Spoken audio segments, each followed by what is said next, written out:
we're looking very much forward to this conversation. And thank you guys for coming, because this is can be difficult to be a part of, or hard conversations maybe. And you guys are willing to learn and engage, and so I just want to say thank you for making this a priority.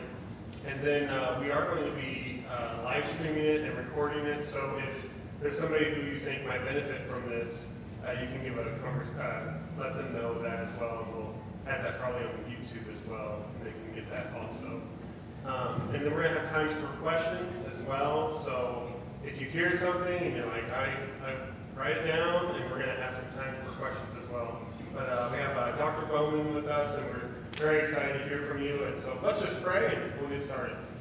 Lord, we love you. We thank you so much for this day. And God, we thank you for everyone that is in here, Lord, who is coming because they love somebody and want to help engage in conversations. And Lord, that we just pray that we would be able to have these conversations that would be glorifying to you and the wonderful gift that sex is. And Lord, that you would be honored in what happens here tonight.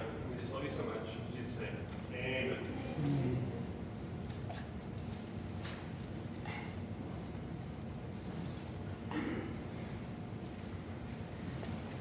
All right, it's about to get real, y'all. I'm so grateful to be here with y'all. I'm Todd Bowman. I wrote a book years ago, and it's just been so fascinating. I didn't get to name the book. First of all, I was like, why did you pick that name? It's one of the mysteries of writing books. Like, you give up a lot of control. Great title, Angry Birds and Killer Bees, talking to your kids about sex. But it's been such a journey. It's been all over the world, like here to Hong Kong. It's been translated in multiple languages. Luke and I were talking earlier just how fascinating it is, in spite of so many of the cultural shifts that we've seen. Technology has changed, for sure. Social media has emerged and evolved in so many different ways. And yet, so many of these practical tips and experiences for raising our kids are really the same as they've always been. I don't know that there's necessarily anything that's so unique in the history of psychology or Christian thinking that shows up here, but it's a way to maybe filter some of discipleship and how to raise our kids and talk to our kids through a biblical framework, as well as have a helpful kind of step-by-step guide for what do we do when? How old are they when we should say this?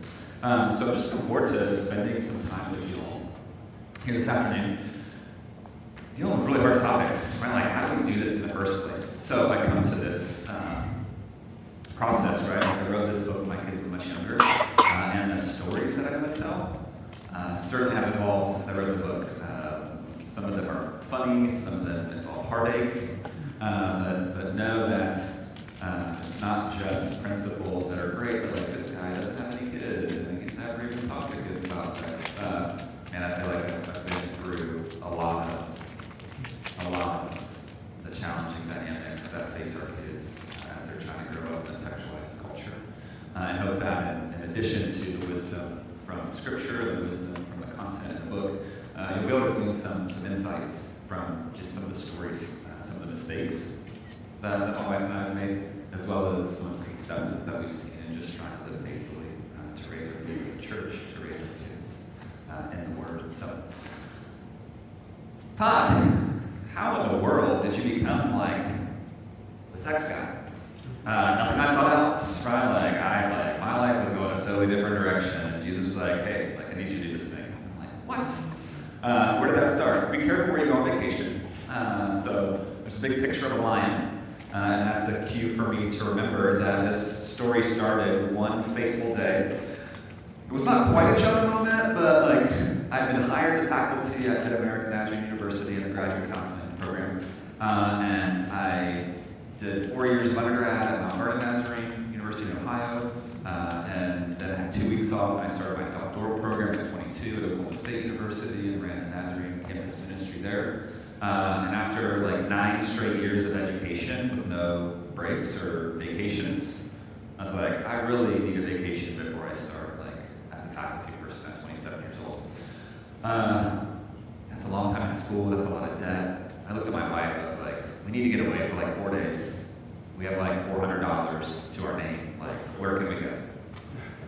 Right, this is 2008, right? Then we can go back to 2008 in so many ways. She was like, don't worry, I've got it.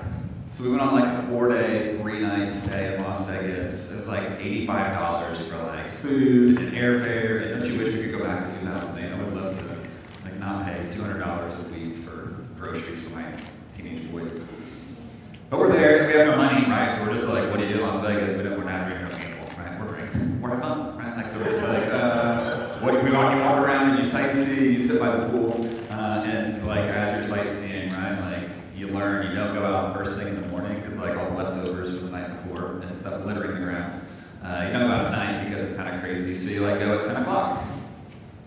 And it's 117 degrees already because it's August 15th when we're there. So we're trying to like escape the heat. We walk into the MGM. They're famous for their lions. You've seen any like movies or TV shows, right? The roaring lions at the beginning of things produced by MGM. And it's a lion exhibit, and it's kind of cool, right? It's African lions. They're big, they're powerful. Their paws are like so much bigger than you could ever imagine. You can like walk under them and see them. It's like an up close and personal trip to the zoo. And we're there, and like this is amazing. Like lions are incredible. Like God made an incredible apex predator when He created these. And then it happened, right? Like we're just standing there. People are starting to mill about. I'm a psychologist, right? When people start milling about, I just kind of stand back and like something's gonna happen. Let's wait and see.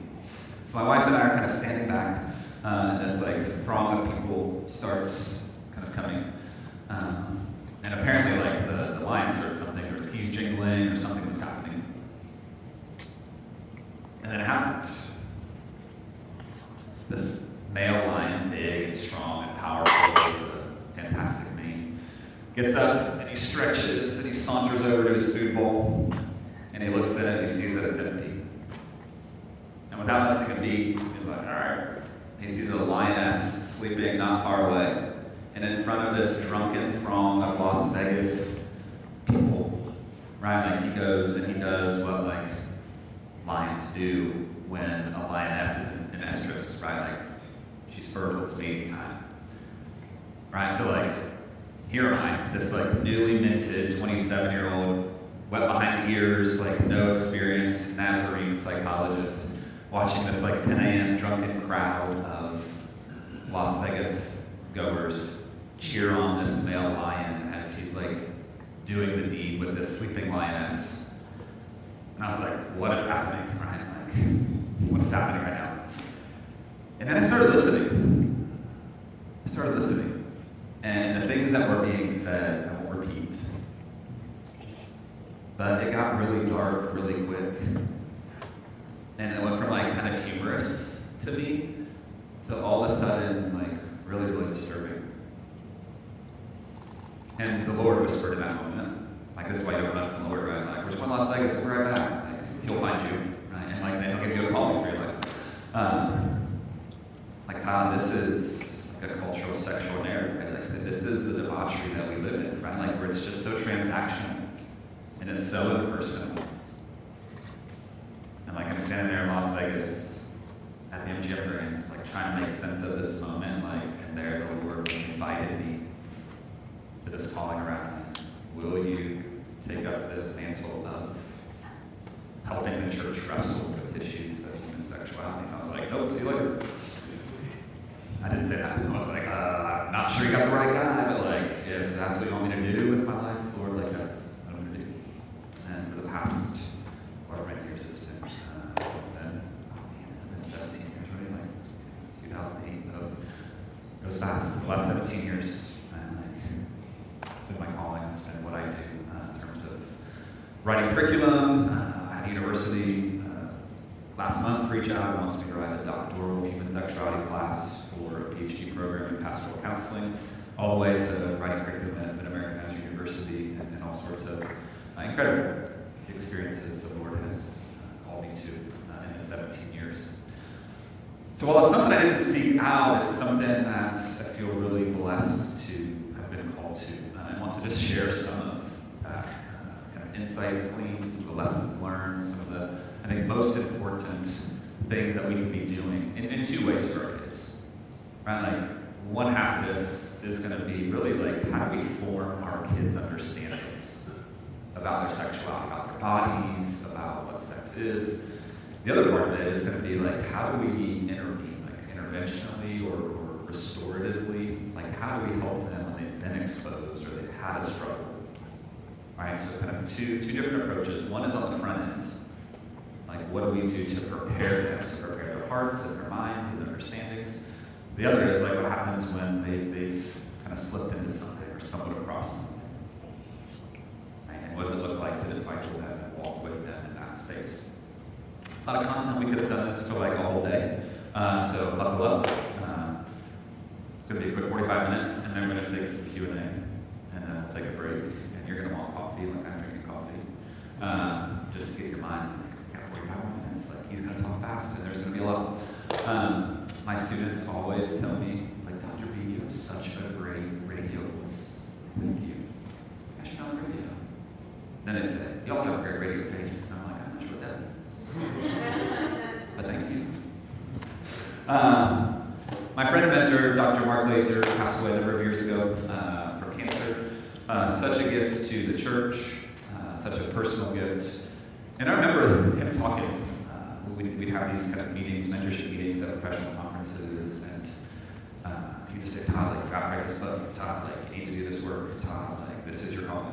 And we would talk all the time about, like, what is the greatest threat to health in the church, sexual health in the church, right? Is it all these things happening in culture? Is it, like, Game of Thrones? Is it, like, what are the things? And actually, in doing this work for a long time, I would say the greatest threat to sexual health in the church is our silence. Like our unwillingness to name the things, to talk about the things.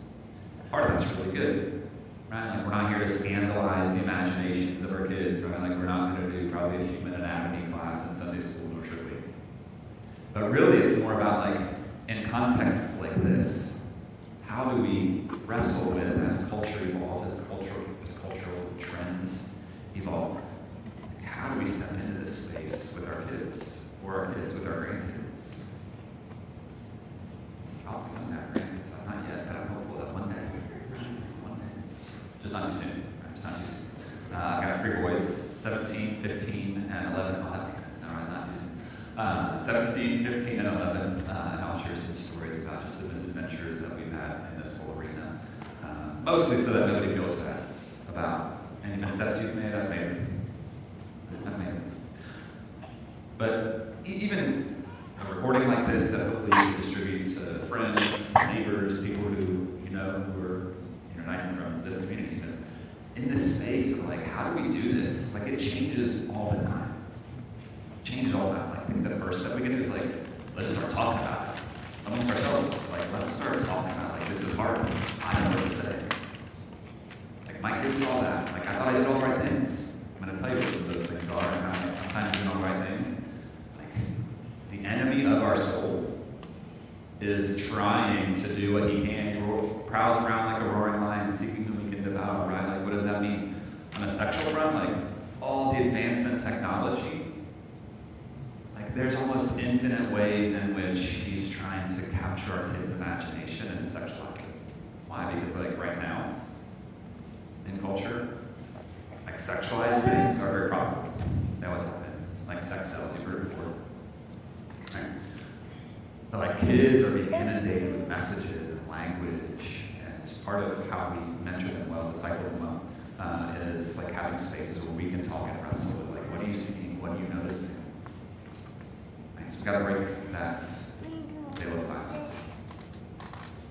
A little bit closer to home, like, as an example of, like, how culture is shifting and changing. There's a poster that was found in, this picture was taken by a 6th grade young lady a number of years ago in one of the local school districts in the Kansas City area, a bit more of a progressive school district, I would say.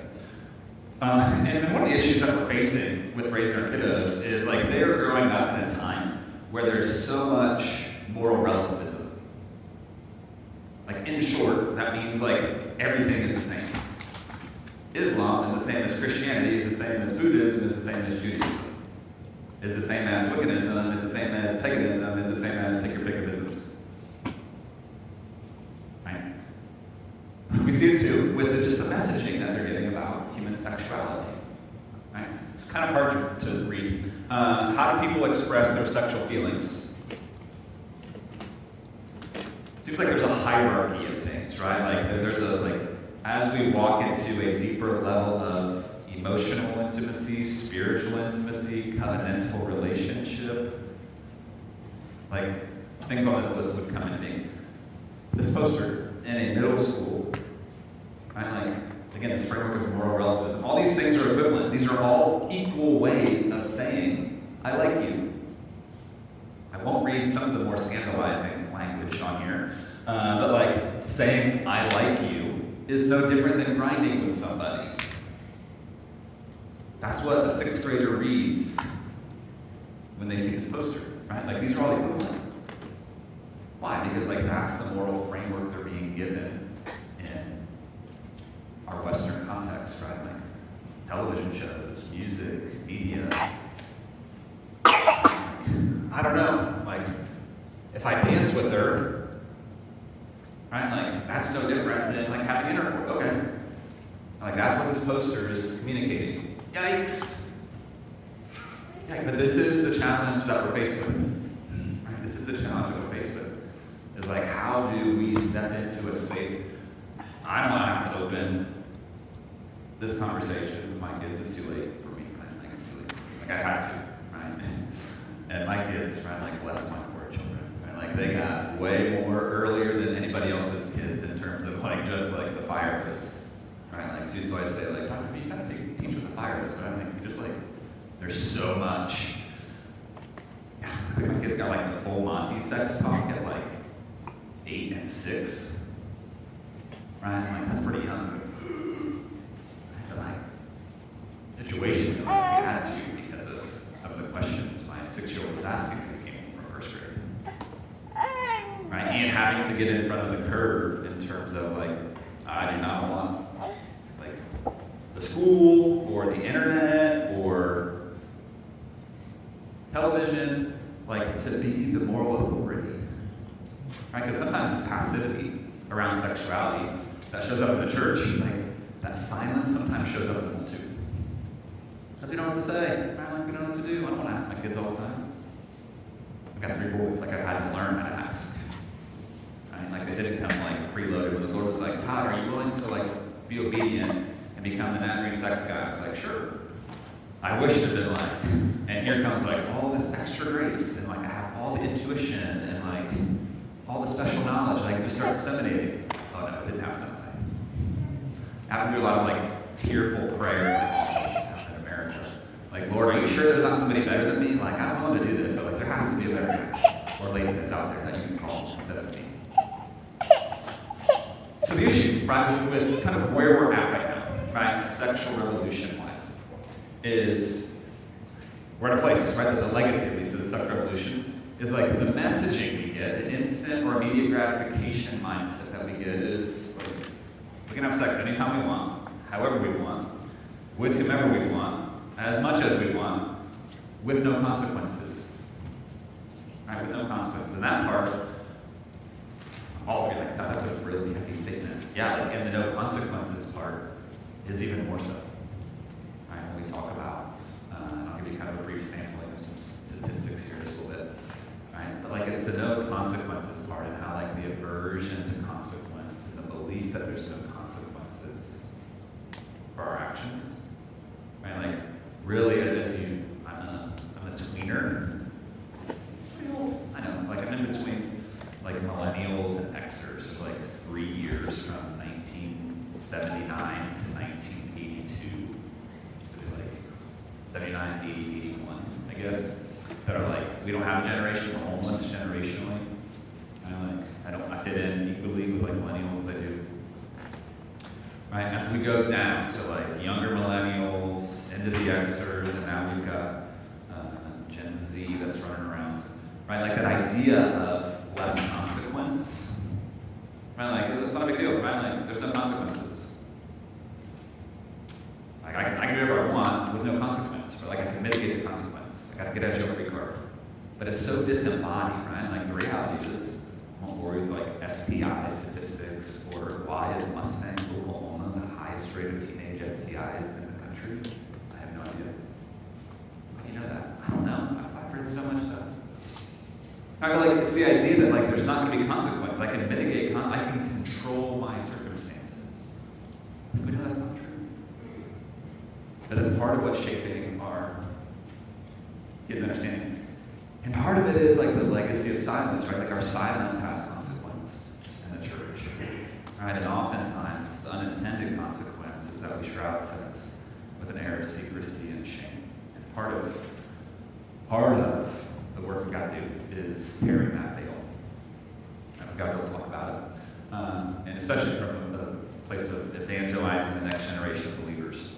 Right? It doesn't matter if they're young and they're growing up in the church, or if they're growing up outside the church. Right? Like evangelizing them, proclaiming the gospel to them, means that like we have to proclaim the gospel even into like what's their sexual story? What are their sexual hurts from the past, mistakes, missteps, and are we willing to talk about some of those things as well? Hard part is I've done this a lot. I've traveled around the country, like I've had this conversation. I asked a lot of questions by adults, a lot of questions by adults who are not parents, a lot of questions by adults who are parents. And like we really want to like bear witness to the Lord's mercy and work in our lives, like 2 years after we're done healing from the struggle. Like it's really our touchy section. Right? Like praise God, like whatever. Versus like, yeah, like I'm 24, I grew up outside the church, like my sexual history would make a sailor blush, and like I can't talk about that in a small group because like we don't talk about that. Right? Mentoring, discipling, small group wise, raising our kids wise, right? Like evangelization means we just have to start speaking truth into an area that we're inundated with messages in our culture around sexuality. All the time. All the time. Right, so meeting our kids in that space is a part of this process of evangelization. So let's just look at some real quick statistics, right? Like these are really conservative, they're a little bit older stats just because I like to hedge more conservative. When it comes to this, I'd rather like understate it and say there's probably more instead of like terrifying you and being like, what? U.S. accounts for about 13 billion of the 97 billion. That's 2010 dollars, so that's probably like 200 billion now. U.S. accounts for probably 50 million of it. About 11,000 pornographic films are made each year. This is typically production-oriented. One of the trends that has shown up that is kind of like more home-produced, so like the advent of the iPhone in 2007, right? All of a sudden, everybody had a supercomputer that can like record videos. And if you want to like get super contemporary, the OnlyFans movement is basically right like I don't need to let somebody else make money off of me showing off my body. Like I can make all the money for myself.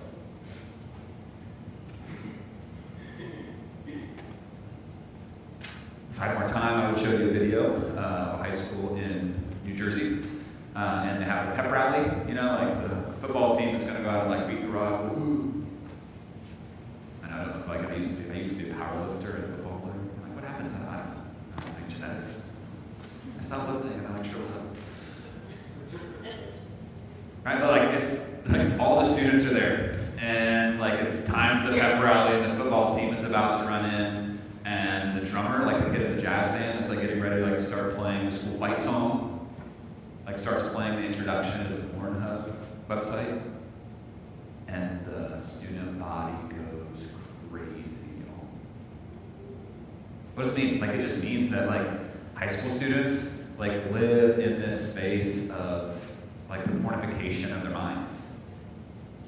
Right? And have access to it in ways that we can't even fathom from when we were 15 or 16 or 17 years old. Right? Like the world has changed in so many ways. as a parent. It's not impossible to keep up, right? But it takes a lot of work to keep up, and we're not going to do it perfectly.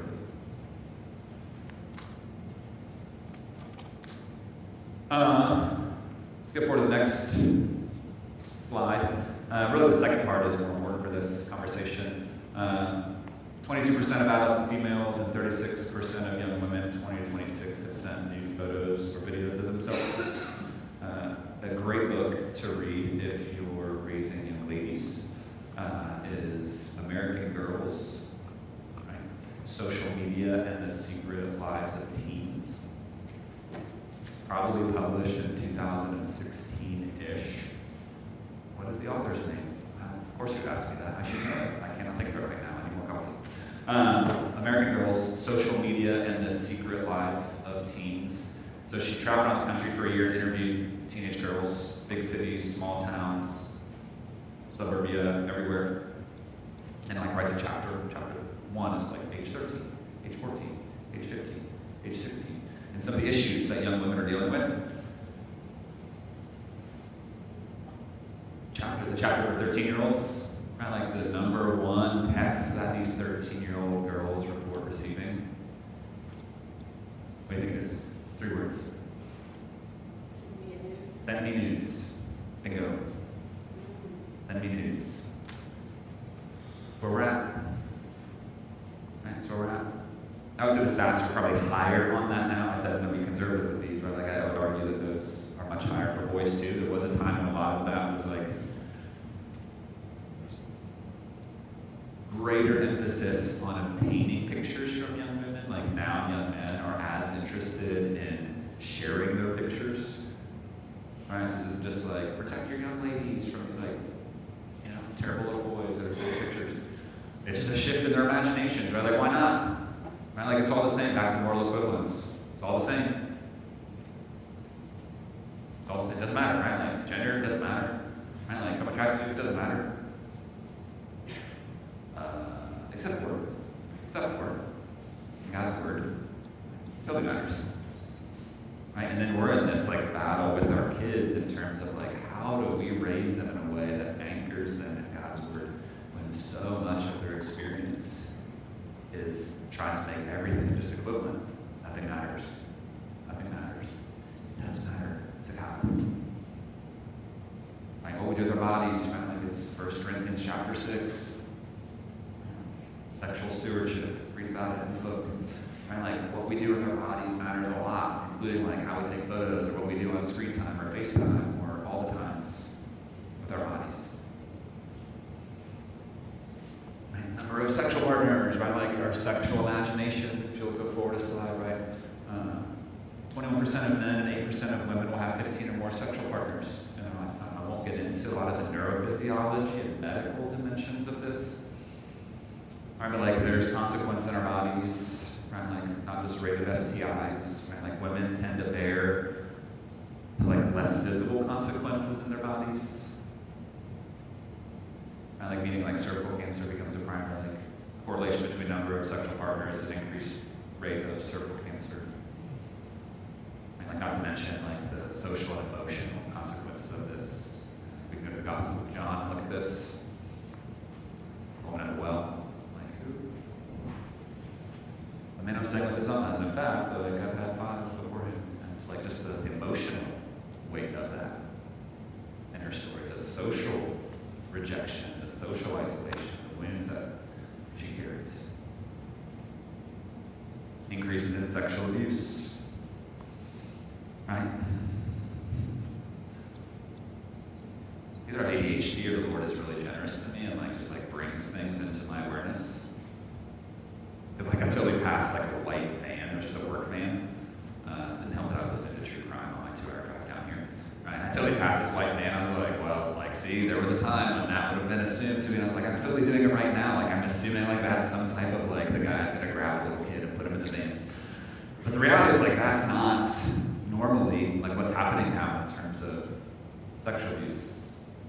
And highest trend, there's 2 right now. Right? One is female perpetrators, typically teenagers, who are perpetrating on younger boys. You're gonna think you're terrified. Like, are you sure you want me to come do this? It's like heavy stuff. Like, no more babysitters. You have to have conversations about this, right? But it makes sense when we think in terms of like, well, if like 15-year-old young women have been being exploited and asked for nudes, and like that's all they can think of, right? And like they've been reduced to that. Like, yeah, they're gonna be curious. Like, I wonder what that 8-year-old's penis looks like. Like, it makes sense in terms of, it doesn't make sense in terms of like how we were raised, but it makes sense in terms of sociologically, like what these young men and women have been inundated with, and kind of a lack of moral compass. The other is same-age peers.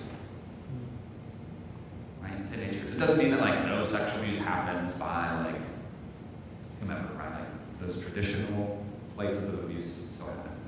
But those faster growing dynamics are in a place where it makes sense, right? Like where kids are just like, I don't have a moral framework. Like there's no consequences to this, and it's all the same. So I'm 15 and he's 8, but it's all the same.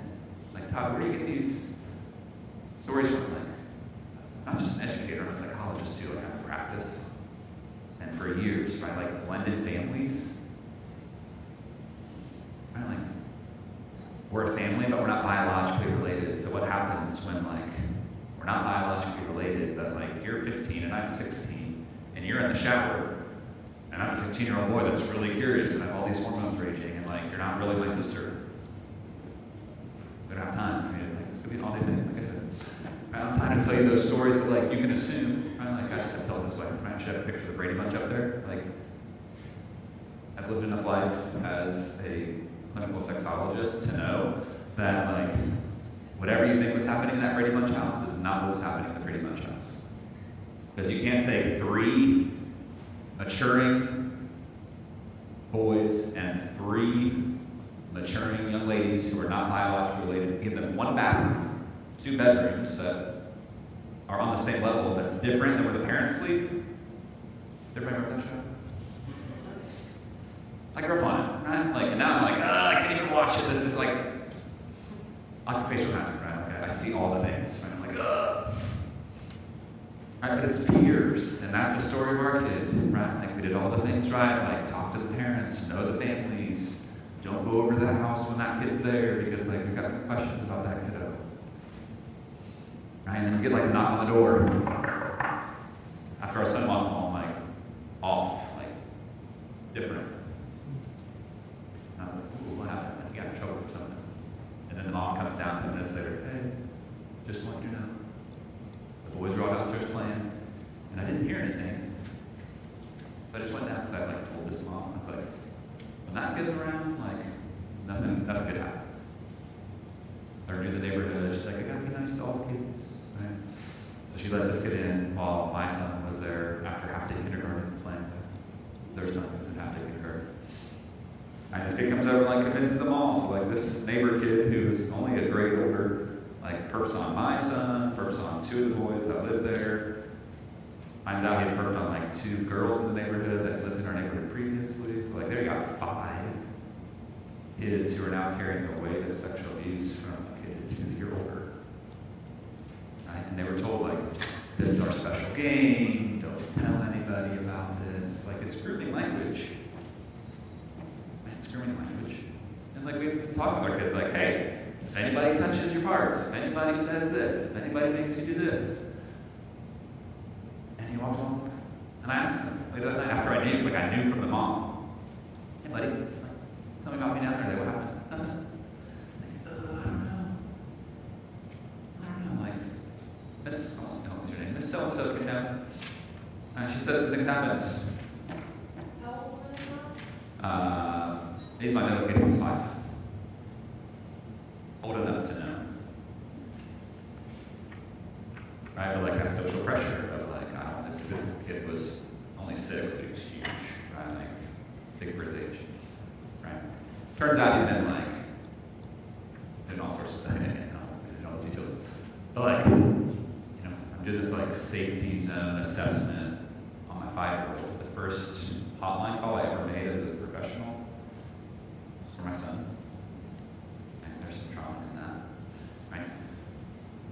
But like, even though he knew, like, we did all the things right, like, be careful where they're at, not doing sleepovers at that age.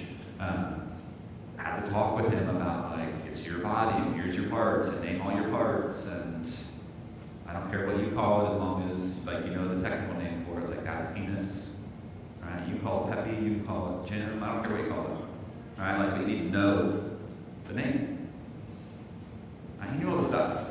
Right? But, like, even at 5 and this kid was 6, the social pressure, a lot of empathy for that kid. Like, most 6-year-olds don't just perk on their friends.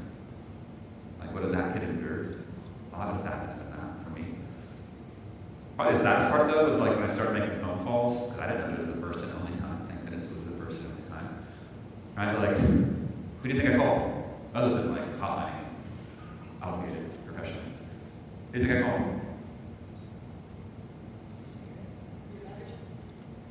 Children's pastor. Yeah, I did talk to the parent down there at the house. Yep, I walked down, I didn't call. Right? And I called my friends. So I was like, hey, y'all, here's what happened. Like, your kid's been at my house. I don't know if it's the first and only time that this has happened. So, like, I need you to ask your kids if when they've been here, like, anything like this has happened, where my son has been replicating what happened to him. Remember that thing about silence? Like, I broke the rule. Like, these are, like, close friends, like, children of DSs and other notable people in our denomination. Good friends of mine, have been for years. And for about 18 months, we didn't do anything together. It got super awkward. Like, no hanging out, chit-chat at church. These were like every Sunday as families we went to lunch together, 18 months of nothing. Children's pastor came over one time, played with him, never asked about it again, never checked on us. It's the reality of the veil of silence, right? It's not just like us in our homes trying to raise our kids. Like, sometimes in the church, like, well-intended people who love us, who love Jesus, like, don't quite know what to do when hard things happen sexually. What I've learned is, like, the more we can talk about this, and it's all hard, it's all challenging, but the more we can get conversant in talking about this kind of stuff with one another, with our kids, our grandkids, whoever, like, whatever parents and kids that you have influence in their lives, the more we can talk about, like, just the reality of what's going on when challenging stuff happens, right? Like, we're more able to sit in those hard places to do the work of, like, living life in community, caring for one another. Wow. Have those relationships been restored? Yeah, they've been restored. Grateful for that. But, like, just a really hard space in my wife and I's family history in terms of, like, something really hard and bad happened, and, like, the people that we relied on the most, just gone. Just gone.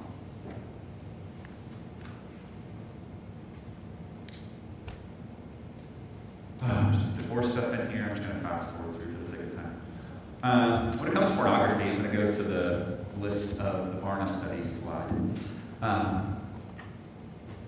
So there's a survey done. Barna does great research. A survey was done a while back between 13 to 30-year-olds.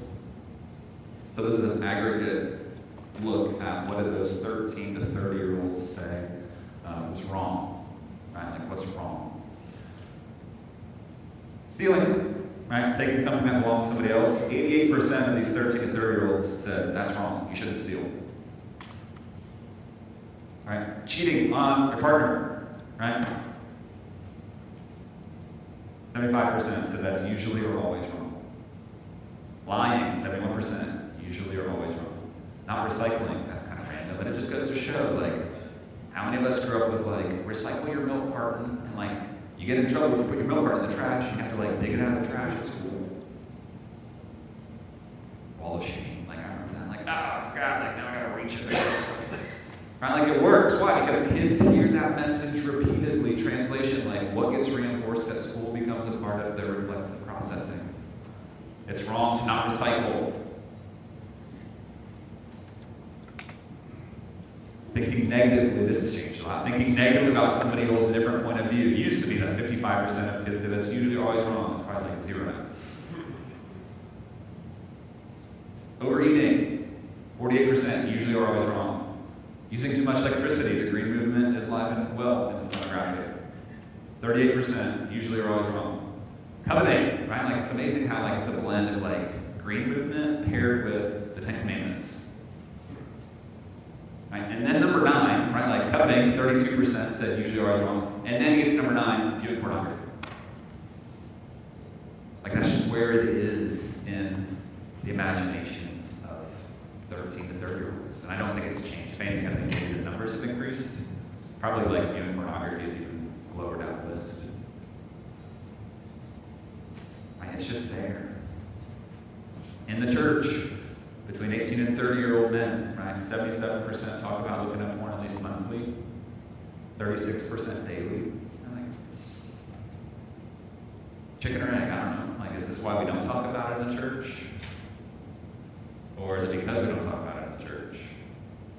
The good news is, like, when it comes to, like, systems, it doesn't matter, like, where you break in. Like, you can change a system, like, how many people are looking at struggling with pornography, like, by changing a variable, like, hey, let's talk about this event group. Hey, let's talk about this team group. Let's go up a demographic, get away from the teens and young adults and the middle-aged Christian men, 77% in the last 3 months in the workplace where there's higher probability of consequences, right? It's not like on the private advice, it's like while they're at work. 64% struggling with looking at it each month. 18% being potentially addicted. Of married men, on just age demographics, right? 55% at least monthly. 35% of Christian men reported having an extra affair. That seems super high. Like, we're shocked by this, so, like, a lot of it is because, like, we just don't talk about this. Like, clearly, these aren't Nazarene statistics, right? Probably not, but, like, we still have to talk about it. We still have to talk about this reality. Pastors aren't immune, right? 64% of youth pastors, 57% of pastors currently or in the past struggling with pornography. 93% of boys, 62% of girls exposed by the age of 18, and then all sorts of different things they've seen. Again, these numbers are pretty conservative by way of, like, how the internet has emerged, what's available, how much more accessible it is, how it's looking for them. Like, they don't have to go looking for it, right? Like my 17-year-old. Like, we what we didn't know when he was young and, like, building, like, just an Xbox One, right? It was like the Xbox you couldn't even really get on the internet with. Like, we had to build a profile. It's like I just did it with mine. Like, I'm 32, I'm a male, I live in Kansas. Like, okay, thanks for building your profile. I had no idea that Microsoft was going to sell my data to someone who's going to sell their data, my data, to the porn industry. And, like, all of a sudden, like, we get pop-ups on an Xbox. I'm like, how's this even connected to the internet? Right? Like, but they just use, like, 32-year-old male. Probably going to be looking at porn, so, like, let's make sure that's the advertisement that shows up. Right? So my 7-year-old's like, Dad, what's that? I'm like, ugh, cover your eyes. Right? It wasn't his fault, but it was looking for him. Facebook, spam emails, Facebook Reels. Take your pick. We probably all had to come across. We're not looking for it, but it's looking for us. But I mentioned that the devil prowls around like a roaring lion seeking whom he can devour. Like, I'm not surprised that Jesus, like, tapped me on the shoulder as I'm in Sin City, looking at a lion to be like, hey, Todd, are you willing to do this for me? Sometimes I love that the Lord doesn't always reveal to us exactly what we're getting into when we say yes. Because I'm not sure I have the constitution back then to be like, I don't know, Lord, like, that's a pretty steep hill to be climbing, and a lot of people are not going to like me for the things I have to say. Like, I'm breaking the primary rule, which is don't talk about this stuff. And yet his faithfulness, he's always said, like, my yoke is easy and my burden is light. Horrific things that are kids have seen. We're going to do that later.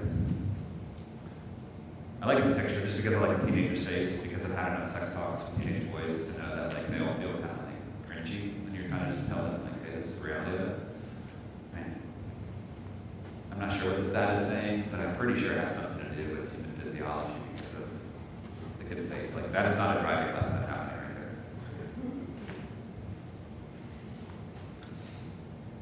there. Sometimes it's really innocent places, right? Like, so the mistakes we've made. I don't even remember the name. Madagascar of some sort. I don't remember the name of the film. But we were having game night, our small group, again, like all my friends, like notable, like Nazarene pastors and district superintendents' kids are my age. Just like our who's who of friends, not because we're super popular, it's just we're going to church with them. And they're like kids about the same age, right? And they're watching a movie and they're eating popcorn and we're playing a game.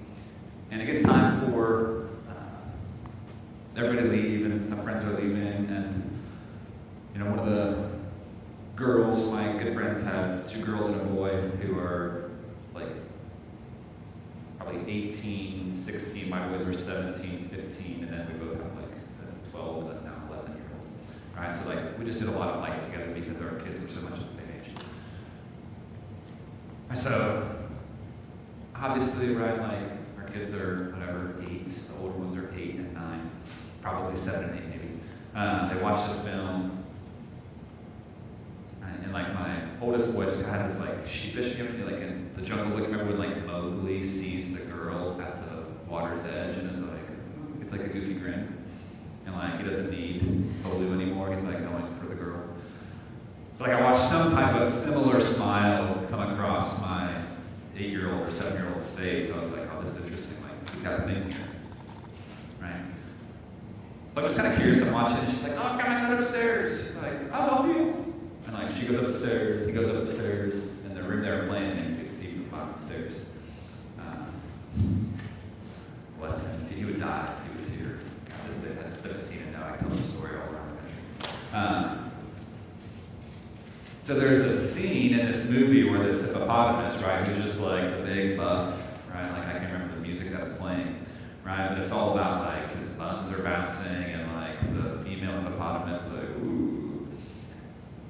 So I look up in horror, right? Like, am I like, oh, this is so cute? Like, turns to absolute horror when I'm watching my like 7-year-old, right? Like, in one move, he like grabs his shirt and like rips it off over his head and like starts like swinging it and singing the song from the movie. And I'm like, what is happening right now? Right? Like, I wasn't paying attention, right? I go back and rewatch the film to be like, I was like, what is that? He's like, it was a movie. Like, why can't I do this in a movie? Like, what do you be watching? It's just innocent cartoon. Right, but it's there. It's not like hardcore, scandalous, like they weren't watching Magic Mike or anything, right? Like they were watching a cartoon.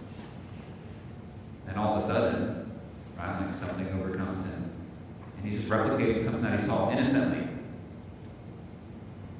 Right? But like, how often, unknowingly, had I let him see stuff without thinking like there might be something that's shaping his imagination when it comes to sexuality relationships. Where are we headed? It gets a little dark in terms of where we're headed. Probably a little bit different. A lot of people used to be like, Todd, are sex robots coming? I was like, ooh, like, I know they're being produced. Are they ever going to be mainstream? Probably at some point. I think what's a little bit like darker, even in that, you're like, there's something darker than sex robots that are being produced, especially like in Spain, there's a company that makes pediatric sex robots, which is even more disturbing. Like, who needs a sex robot that's built like a 6-year-old? Todd, could you just stop talking? Tell the funny stories. Okay. Back to the funny stories. Right, but like, where this is headed is more about, like, remember the pandemic? Like when I guess it was maybe after the pandemic, it was more recent than that, probably 2023. I don't do a lot of Hollywood, but like the Hollywood was like striking and all the writers were striking and people were like, we're not going to produce these shows anymore, like until you pay us. One of the really quiet parts of that like wasn't on the news, that you probably never heard about, is one of the things that was one of the ladies from Full House. No, Family Ties. Family Ties. What is her name? Doesn't matter. One of the ladies who used to be an actress on Family Ties ties kind of a sound to like Hollywood and the technology movement. And her warning to all of us that I translate into my sphere is like where the industry is trying to go is like you can take a digital image of your face, and Hollywood wants it so that like you can purchase a viewing of a movie where your face is superimposed over the main character's face. And it's so real and it's so authentic that you can't tell. Like it literally looks like it's you who is Luke Skywalker. You are Frodo Baggins. You are Mary Poppins. Oh, like that's so cute. Except the fact that like before any of that ever makes it to like mainstream culture, the pornography industry gets a hold of it and uses it first. Like that's where we're going. It's like kids, not worried about sexual violence in the way that I once was 7 years ago. I'm much more worried about the fact that like they're being raised with like such desire to have experience and fear of missing out that like they'll pay money to have their face imposed on all sorts of videos. And the deepfake stuff, right? Like revenge pornography, like AI generated stuff, like that's where it's gotten really, really dark. Good news, you don't have to go home and tell your kids, like you're never gonna be on ChatGPT because I don't trust you. Like you don't have to go home and like tell your kids and burden them with the weight of this. You got teenage kids, I'd be asking some questions. We're gonna get to that part. Like it's just important for us to know a little bit, be curious a little bit, but like to talk with one another, like, hey, what do you notice and what do you learn? The collectivity of the church can do such a great job in helping equip us in this process. Like the impact of this, like what are our kids carrying? I get asked this a lot. Like what are the impact of this on our kids? Let's look at this, what I wrote about in the book. It's still true, but it's probably more true now as far as intensity of impact. Distorted male sexuality through pornography, through movies, through all sorts of music. It's pretty good, right? It just emphasizes objectifying people, taking power of them, and maximizing intensity. There's nothing of bonding. There's nothing of healthy connection, emotional intimacy, spiritual intimacy. A lot of these messages, right, are about objectifying others, having power over them, and intensity. Not God's best. In fact, like not a part of God's original design or intent for our relationships whatsoever. Females, on the flip side, right, like young ladies are told and taught that like if you just have sex, you'll be loved and accepted. You'll be made to feel beautiful. You'll finally have significance. And so, like as you can see, right, like if young men are like not feeling like the biggest, strongest, baddest dude, right, like a place for them to start feeling some of that is like in what they're watching. We have these things called mirror neurons. And like when we watch things, we sometimes feel like it's us and we have a similar experience. That's why we're moving toward like, let's put your face in Star Wars and like you can be the hero. And so pornography like helps men feel like, yeah, like I have power, right? Why? Because I'm watching somebody like exercise power over somebody else. And then right, if I don't feel beautiful, if I don't feel significant, I can send that picture. I'll send that picture to 24 boys if they ask me, because like then I feel that much more important. I have a middle school principal. Nazarene guy, friend of mine. I said, how's it going at middle school? You've been there for a year and a half. He's like, Todd, I'm overwhelmed.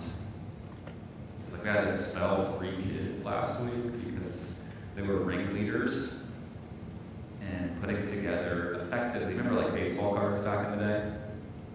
Like I grew up in Ohio. The Cincinnati Reds used to be really good. Like so I would like try and build the whole team. I want the whole bullpen and like all the starters, very likely at shortstop, and they were basically building decks of like all the girls from the 7th grade, and like who can have a complete set first, who can get every girl, right? Not just like what on the pop, every girl. Like that was the challenge the 7th grade boys had initiated. Who can get a picture, a nude, from every girl in the 7th grade? And they expelled 3 kids who like were kind of primary instigators of this. And he's like, we'll expel them, but they're going to go to a different school. And like, it's already created, like, we can expel those kids, but like, it's already, like, the sixth graders caught wind of this, now the sixth graders are all in the same process, but like, there's no starting point because it's these three kids in seventh grade, so you like, get rid of the one, but like, it's already there. It's already part of the collective imagination. Kansas City, pretty interconnected, right? Like, it's weird, like, how they cut up neighborhoods. And like, you go to the school district. I live across the street from you, and I'm in a completely different district. Not a different school, a different district.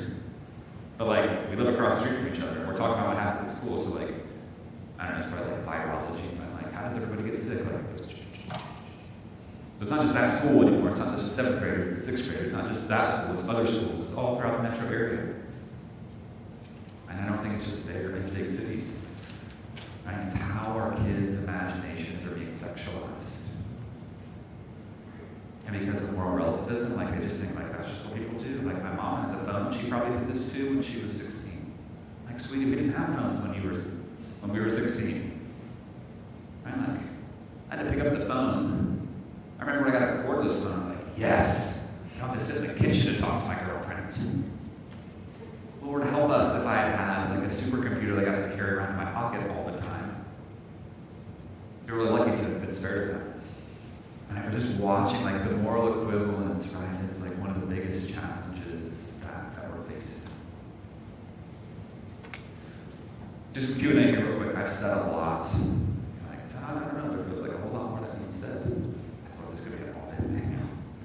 And then you have to leave here with the weight of like 6 hours of all this stuff instead of 2. So it's probably wise that we did 2 instead of 6. Let's do some Q&A time. Like, what have you heard? Like, what are your questions? I'm going to force you to talk because like that's how we break the veil of silence and stuff. I guess go with names. My brother's name is Kevin. Is there a Kevin in the room? His middle name is Scott. Is there a Scott in the room? Is your brother Kevin? That'd be amazing if your name was Scott Kevin instead of Kevin Scott. Okay. You don't have to talk. It's okay. If you want to get questions, right? Like, what are you wrestling with? Right? Like, maybe it's not a question. Maybe it's just an insight. Yeah. It's just like terrifying. Snacks? Yeah. We have snacks. Where are the snacks? We kind of like it until you spoke. Right. I get that a lot, actually. Right? Great radio voice. It's not radio face. I get you every time. Where are you struggling, right? Like, what are you hearing and like, where's it resonating with you? Trust me, I'm like, I get it. So for me, I think like we've got younger, our oldest kid's 9, and then the youngest is a baby in there. But so when you're talking about 5 and 6 year olds, I think that kind of hit me a little bit. Like, I mean, we're in the thick of it already. You know, it's not, you're not just waiting until middle school, high school, or whatever. Like, so I think what comes to my mind is how do you know if, you know, what conversations you're having or how you're having them, are they effective? I mean, has something already happened to my kids and I don't even know about it? Yeah. Yeah, I do the same thing for younger kids that I do for older kids. That's called Amnesty Day. Like, you're not getting in trouble for anything you share with me today. Like, there might be some like changes that we make as a family. Like, you're not getting grounded for sharing X or Y or Z with me, right? Like, today, like, tell me you've been looking up porn on your phone 4 hours a day for the last 6 months, you're not losing your phone, right? Like, we're going to institute some things and put some cover knives on there. I'll probably go with Canopy. I like Canopy more. Mark is pretty good, but it messes with different types like iOS devices. It doesn't play well. Like, we're going to do some things to help you, but like, I'm not punishing you, right? Same thing with younger kids, right? Like, what did we see? I always tell parents, like, let your kids teach you. Like, that's the best way to know, right? We'll talk about this in the second part, but like, I use my voice language all the time. Like, it's cringy. Like, they're always like, oh. Like, in our family chat, like, I'll throw it in, right? Like, you know, we had like a cat and a dog, we have a puppy and a kitten. We have 2 animals, so like, the puppy and the kitten, the youngest and newest additions, right? Like, are like sweetly getting along and they're sitting on something together. Right? So I hear my kids like, their friends playing. I don't let them play in their headphones, like they have to play their Xbox. Like, it's annoying to hear everything that my kids' friends are saying, but like I at least know what my kids' friends are saying. Now I just like, what the Sigma? I'm like, I don't know what that means, so I start using family chat. My kids are like, oh, like that. I was like, what does it mean? Like, we can't tell you, but like, stop using it. I'm like, I don't want to use it either. I don't care what it means, but like, I want to hear you use it. Right? It's like, but like, hey, like, what is it like? So I just start using, like, I just start echoing what they say, and if it's inappropriate, like, they're like, ooh, like, right? But like, getting them, right, when they're younger, like, getting them, like, what do you know? A lot of it's opportunistic. And like there's a story in the book around my middle kiddo. We were at the mall and he found the like Victoria's Secret, like 8 feet tall by 16 feet wide, like video screen of them like parading around lingerie. I was like, what is he looking at? I was like, oh boy. Like, hey, come here, buddy. Right? Like we just have a conversation that I detail in the book. Where I'm just like, let's use this moment to like redirect, but also talk about what was seen and kind of like do some teaching around like what is God's design, what's God's best for us. And like have to acknowledge like what'd you see? Dude was like, those are some pretty ladies. I was like, my goodness, at 5, like that's all you're seeing. Right? I was like, that's pretty strong. But like just move in harmony with like what are they already coming across? Right? Sometimes it's accidental, right? Like probably the biggest thing is accidental discovery because it's looking for our kids. Right? It's looking for, and it shows up in different ways, right? Like all sorts of guys. We're talking more mostly about like sexuality stuff, but in terms of like relationality, right? Like Bluey had like one of the characters had 2 moms, and she's like, okay, like 2 moms, cool. Like Scripture says something about that, a number of things about that. Like, what are we modeling? Like, are we willing to engage that? Are we turning the show off? Or are we just turning it off and like, we're never watching that show again? Why not? Everybody watching it. Are we having a hard conversation? My house is my middle kid, right? Like, I get to stories about this guy. He came into the world loud. He's always been loud. Like, it's his personality. And he comes home and says, like, my friends are dumb. I was like, well, that's not a great way to like maintain friendships. He was like 7 years old, right? Like, my friends are dumb. Like, okay. Like, they're like, Dad, they say dudes can get married. They're like, dudes can't get married. Like, men and women get married. Like, dudes don't get married. I was like, well, let's have a conversation. I just have to be ready to step in with, like, what, and I'm appreciative that my kids are like, having to filter something. It's kind of scary. Like, one of the biggest risks is we're afraid of what they're going to do with the knowledge that we give them.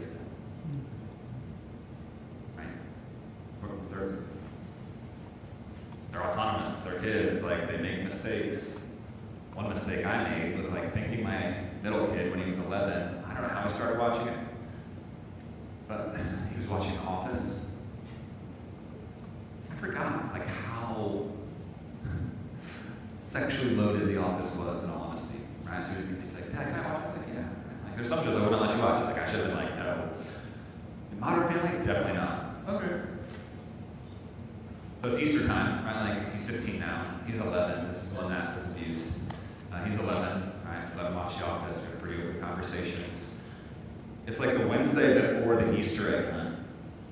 He's at soccer practice. My wife picks him up. Like, we gotta go, like, fill all the eggs for the Easter egg hunt.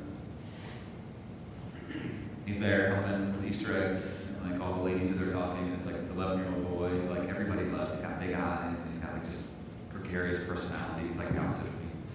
And this poor lady goes like, she's trying to close an egg. She goes like, I just can't get this to fit. I need to stuff it in there better. And my 11-year-old goes, that's what she said. And my poor wife, bless her, I was not there for this. Obviously, everybody at the table was like, your father. You're just like your father. My poor wife was mortified. All the ladies started laughing, right? Like, because like Graham is just Graham, and like everybody laughs at everything he says. It's just his energy. But my poor wife was just like, like the sex therapist kid is always the one that's like we're it's true. Like I can tell you other stories of Graham, like where he just like uses the words that we equip him with. Right? And like, you never know where that kid is going to spout his knowledge. And it's terrifying. Like, I get a lot of phone calls from my friends, like, did you know that like your son was explaining to my kids, like, where we have to talk, right? Like, be grateful that like my kid's the one giving your kid the talk, instead of like something on the internet giving your kid the talk. Guess what though? Like now you get to be the one giving your kids the talk. So I have less friends at that age. It's hard, but like we have to be like willing to give them language, knowing that, right? Like what they do with it. Like I get emails from my kids' teachers, especially Graham's teacher. I like middle kids. She's amazing. Middle kids, I'm a middle kid. We're amazing. Right, like, so we had to like get in front of things like, hey, just so you know, like we had the talk with Graham. It's the second grade teacher. We had to talk with Graham a while back, and like he's just continuing to make sense of things. So if you hear bodily terms being used in class or playgrounds, like sorry about that. Like we're just, because of his history, getting in front of some things, and we gave us like, oh, today we had a great day, and like here's the words that the class learned that Graham shared. And I'm like, right, but we're afraid what they're going to do. We have to equip them with that as a way to make sense of like the experience that they're having.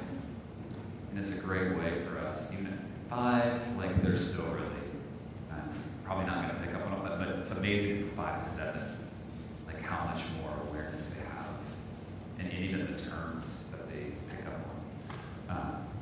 But like we have to equip them with a way, and the book has some good stuff on like ages and stages, like what should I be doing when as they develop. But like to give them a framework for like, here's what God says in Scripture, like here's what Jesus taught. Alright, so like in the world you're gonna see all these things. But guess what? Like 7-year-olds, 5-year-olds, like I'm disgusted when I go to Target. I don't go to Target much anymore. Because why? Because like in the junior section, which is not like 6 to 11, how old is junior time girls? Like young. Right? Like the sparkly, sexy thing shirt was like, I'm out. Like I can't do this anymore. Target. Like 6-year-old girls should not be wearing around a shirt, y'all, that says sexy thing with an A. Not sexy thing, sexy thing. Like so objectifying, so disgusting, right? Like I don't have girls, but like that feels really crazily like out of this world, inappropriate. Like put that on any little girl. And like you're judging other people. Like, you know what? We all have stories we all have stories. Right? Like I'm not gonna share all of them. I'm sure my parents want something else. I'm not trying to throw stones at all. Right? But like the ramifications of that isn't just like, I'm gonna put my child in that shirt, because I think it's people like now, the whole 2nd grade class has to wonder like, what's sexy thing? Am I a sexy thing? I want a sexy thing shirt, so I want to feel like a sexy thing. And I'm just thinking like, I don't want any of y'all little ones, precious little ones, to be thought of as sexy things by yourself or by anybody else. Right? But like that's the world we live in. It just takes like one drop in one place, and all of a sudden it's amazing how the language, the understanding spreads among kids, even at 6, 7 years old. So let's take a break. We need a break. I can keep going for hours. Because I've had coffee, and I've done this for years. Y'all need some time to just digest all this. Get a snack and get coffee. Use the rest if you need to. We'll come back in about 10 minutes, and then we'll start talking about, okay, like, what can we be doing in terms of helping shape our kids and helping help our kids if they need some help.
How do you feel?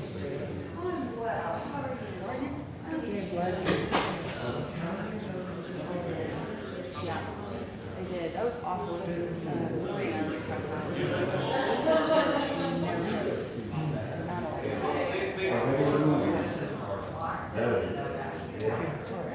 Oh, yeah, is that what you're talking about? Yes.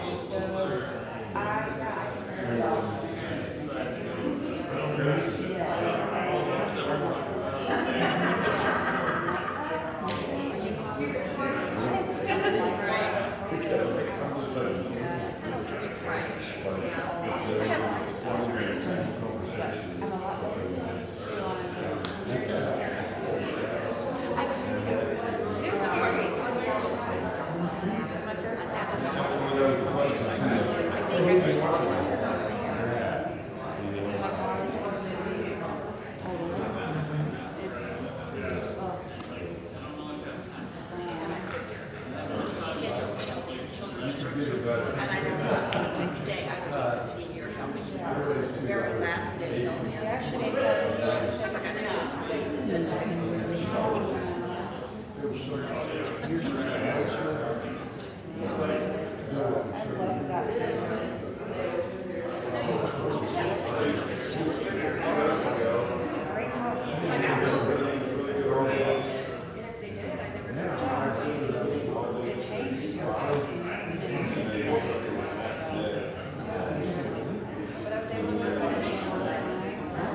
Remember, I had disappointing blueberry muffins on the way down.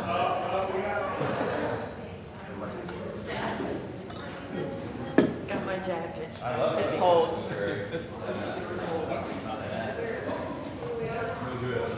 like that. I had Scooters. Scooters has new blueberry muffins and I did. No, we never. Good. Blueberry.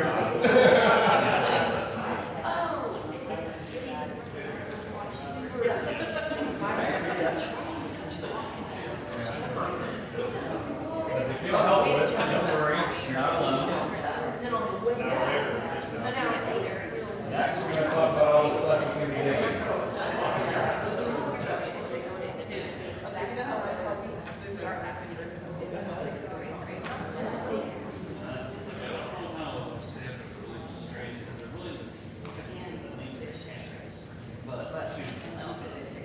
All right, as we get started talking about discipleship, I'm going to try to not make our whole 2 hours together shameful stories of God that could easily become. But I am not on. Thank you. See, I also was out. Thank you.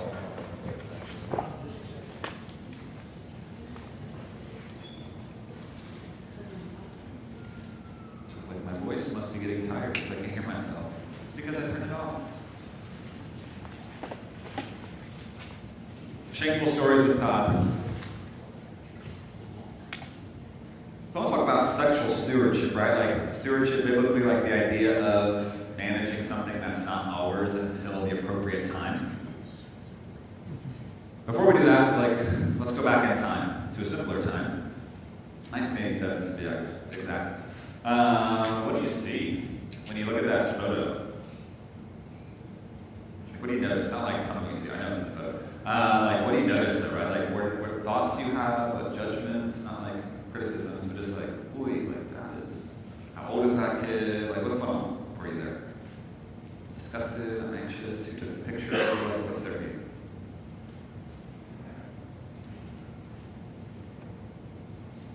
At first I thought it was intestines, and then I realized it was Playboy.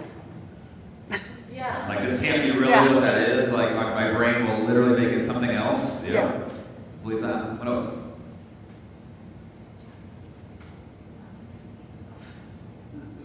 Playboy. Yeah, oh, you guys did. Yeah, oh, because it's Flash. There's Flash. It's Playboy magazine.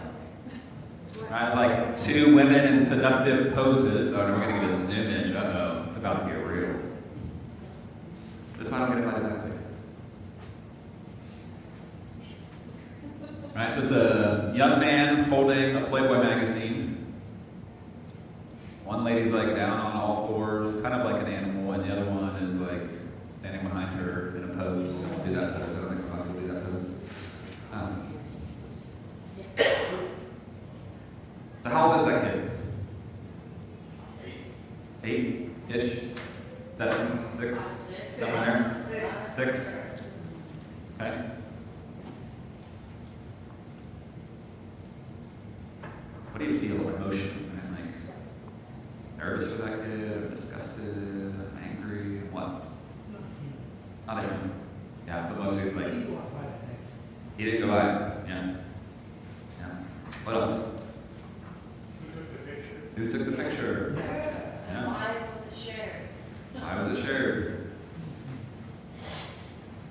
I look at the glasses, like, when were those popularized? Not polarized, I think it's polarized, but when they popularized.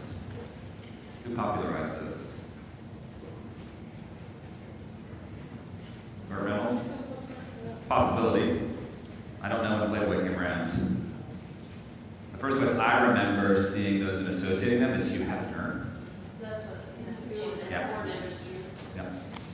Right, so like they're probably not his glasses either. Not his magazine, not his glasses. Somebody took this picture. So my grandparents, pivot stories here. My grandparents moved to Florida, probably 10 years ago now. And like they had kept mementos of like all the grandkids. Like Todd was in honor roll in the 7th grade in the fall semester. I know that matters to grandparents. It'll matter to me when I'm a grandparent. When you receive a box of that, and like I'm so grateful my grandparents thought of me. Why did they send a picture of me holding a Playboy when I was 6 years old? That's me, by the way.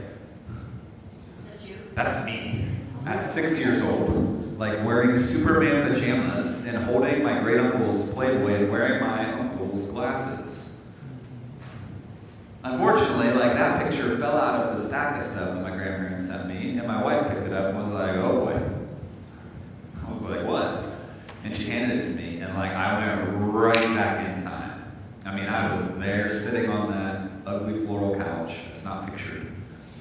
Right, like watching my family members all play cards together in the evenings. My sister was in bed already because she was too young. I was allowed to stay up, but I was too young to play.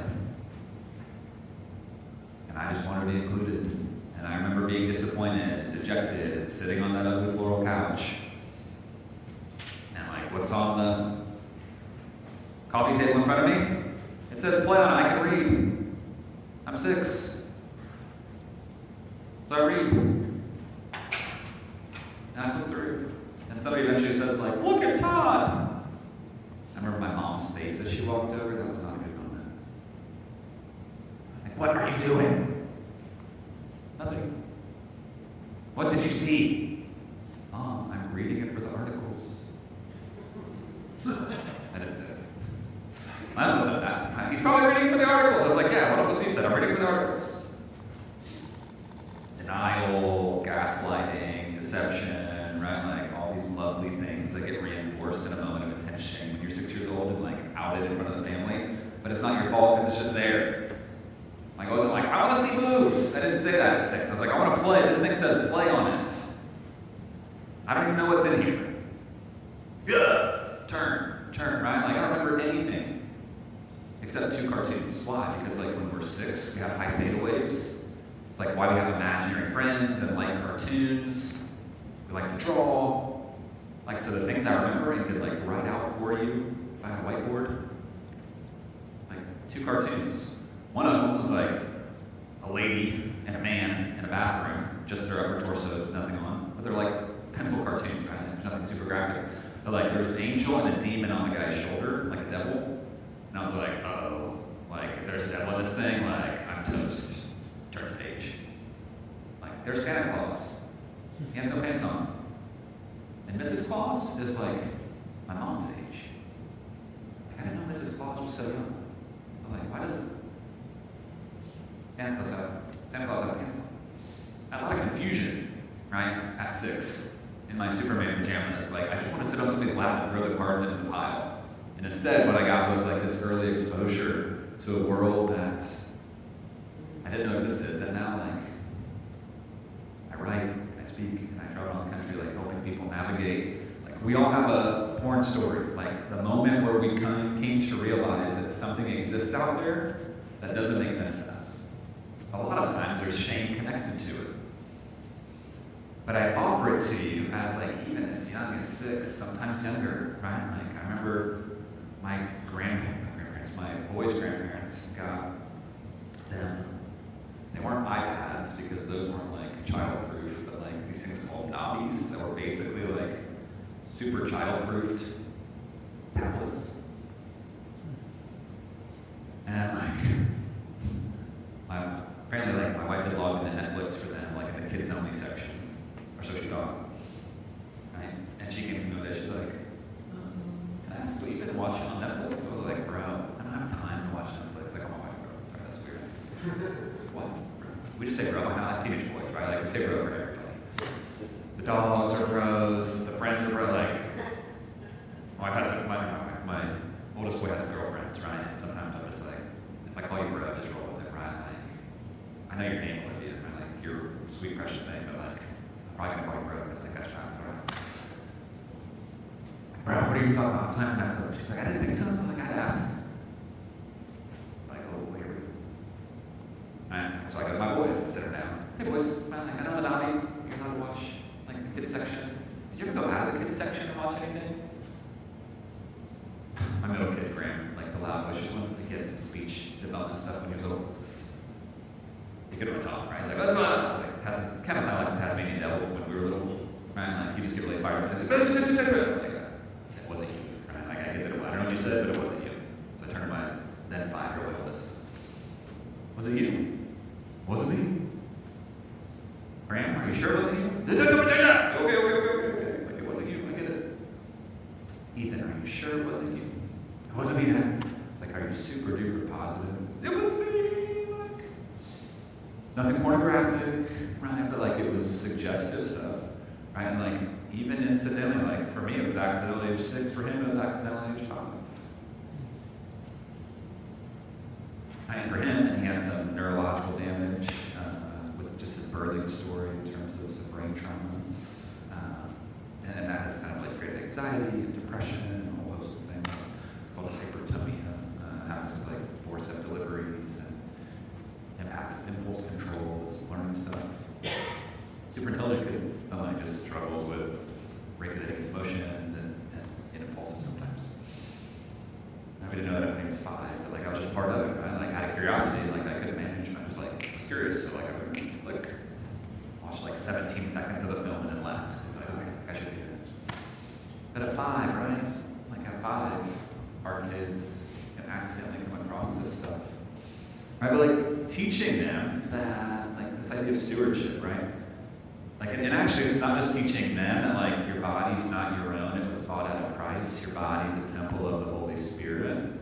Like part of understanding sexual stewardship is that like they were given to us and we are stewarding their bodies. We are stewarding their imaginations in terms of what they understand, how they think about and communicate their bodies, experiencing their bodies, which is why starting young is the best. Like if we can do it when they're 2 and 3 and they're still learning language, like they still look up to us. They're like, oh yes, like mom and dad know everything. Like they know the parts of my body, like they know where babies come from, like this is amazing. All right, versus like, I don't know, like I used to have a house that had some type of water tree, like a water, I'm talking about like a water ash or some type of like tree that used a lot of water. And like the more mature it got, apparently they're super cheap. That's why the developers would put them in. They could save some money, save a buck. But like it would take all the water from my lawn, and I have like dead barren patches in my lawn. Like, where do you think the weeds would grow in my lawn? Where the water ash, or whatever type of water tree was called, right? Like, it absorbed all the water, and like the grass side and the barren spot. The places that we're not filling in our kids' lives, guess where like all the sexual stuff is going to find itself growing? And the places that we're not addressing, asking about, or talking about. And that's our act of stewardship, right? Like, they're entrusted to us. It's like the parable of talents, right? Like, they're entrusted to us. And like, we need to manage them and equip them with knowledge, with understanding, with language, with boundaries. Why? Because eventually we're going to turn their sexuality over to them at the appropriate time. Kind of like when the master comes back in the parable of the talents, and like they give back, like, master, right? Like, here's the 5 gave you, like, here's 5 more. We're going to do that for our kids. Like, hey, this is a really great gift that the Lord has given you. Like, I've been responsible. It means my voice. Like, your mother and I have been responsible for tending this. And at some point, it's going to be given back to you. Did I bury it? Did I just like put it away? Like, I hope he never asks me about, like, or if I've been proactive. I think it's okay. He didn't start it too. I didn't start it too with my kids. And learn, like, ooh, wait a minute. Like, I gotta get in front of culture, because otherwise I'm gonna not be the authority. I'm not gonna be the like go-to point of information. But you always want to be the go-to point of information. So let's talk about how this works. Starts with communication, right? If you've not heard anything, or if you've heard anything, so not heard anything. If you've heard anything, you take it away, like breaking the veil of silence, taking that veil of silence.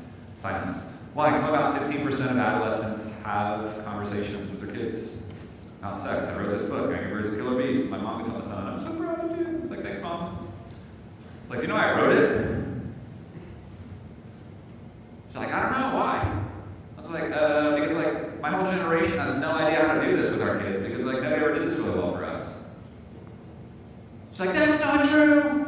She's like, I remember that one time I was standing in the doorway of my bathroom and you were sitting on the bed and I told you. I was like, bro. I didn't say bro back then. Maybe I'm like thinking like now I would say bro.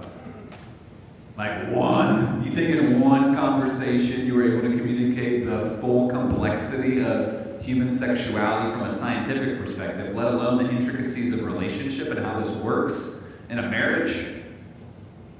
In 15 minutes or less. This whole book can't even do that. They cut a whole chapter when they publish this, bless them, at Nazarene Publishing House. Right? I will send you the missing chapter because it's all about the integration of theology. So imagine if this stool only had like 2 legs. That's basically what they did to the book. Here's all the physical science. Here's all the social information you need. There's a 3rd leg of the stool, y'all. It's the spiritual component. Frank Moore, one of my best friends' dads, used to work at Publishing House, was the theological editor. He gave it the green light thumbs up, like, it's great, theologically consistent, put it to press. And somebody's like, let's cut the sex and God chapter. We can't talk about that. What? This is the problem. This is the problem. Like, we can't talk about sex and God, even in the books that we publish in our denominational. And I asked, like, can I update that? Because, like, it needs updated. It's been 12 years. I got no response. Which is like the perfect like silence response, right? Like institutionally, we struggle with this. Not trying to throw shade at Nazarene Publishing House. I don't blame it. Right? It's just really uncomfortable. And they're worried more about like, ooh, like how is this going to be received? Not thinking like people are dying on the vine to know like, what do I do? How do I navigate this? Let's equip them. Right? So buy the book. I'll send the missing chapter, and then ask, right? Can you buy it? Like just email. It's called the Foundry Publishing. I'm like, can we update Angry Birds and Killer Bees 2.0? That'd be amazing. You don't have to email them if you don't want to, but I would appreciate it.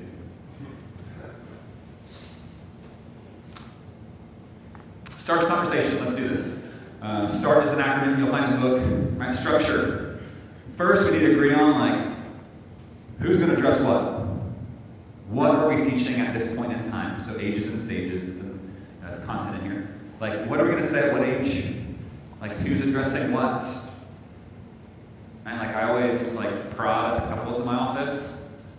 I'm like, all right, you have 2 sons and a daughter, right? Like, she's covering menarche and ovaries and babies, which means like you're covering nocturnal emissions and erections, and the dudes are like, like she's doing all of it. I'm like, interesting. Like, there's a message in that. I saw that look. Scott's definitely talking to his kids. Good. Scott, you need to be the one talking to the boys. If you have boys, talk to the boys. Right? Like, we have to, like, talk with our kids and, like, give them all the knowledge and all the information about what we need to know, and it means that we have to be talking as couples, like, who's doing this. Right? And I totally understand, right? Like, my parents divorced when I was 16. Like, sometimes there's not always a partner there to be able to do the lifting with. Congratulations, youth pastors or youth mentors. And like youth group needs to be a place where this is systematically being addressed. Probably once a year. We do this in our youth group at Grace Community Church in Nazarene. Guess who gets always tabbed to talk about sex in the big service and in youth group? This year they actually like overlooked me. I do it all the time, right? Like sometimes like they let me write on the whiteboard and then they took the whiteboard away because there was an incident that was not purposeful, but like stuff got drawn on the whiteboard. I didn't think it looked like what it looked like, but apparently people did. And no whiteboards tomorrow, Luke. Just keep them away. Right? But structure, this is important. Like, who's doing what, and what are we doing? Right? Especially when, I think it needs to start early, right? Like, the more we can give kids knowledge and language and be open about it in the house, the better it goes for our kiddos. Be truthful, tell the truth. Right? Like, I think of a story where a famous country musician, my wife's family lives in Franklin, and apparently a lot of famous people live there. And there's a story that emerged in one of the interviews that this famous female artist did. And like her kid, it gets back to what we were talking about earlier, right? Like, just give them language, even though you don't know what they're going to do with it. Like, Vanity Fair, or Summer Cosmopolitan, I don't know what the interview was. But this lady was like horrified. Famous country artist, she's out of the store, her kid, her little girl is like sitting in one of the carts, and like those things are not the most comfortable when you're a kid. There's like, you have to sit with your legs through the wings and get pinched. And she's like, my vagina hurts! This poor lady's like famous, right? Everybody knows her visually, like you would know the name if I shared the name. But like pushing her cart through the store with the little girl, she's like, my vagina hurts! She's like, police are coming to my house, like, I'm going to jail, right? Like, she's like, we can't say that, but like, good for her, like, she, like, 3 years old, she knew what her body was, like, tell the truth.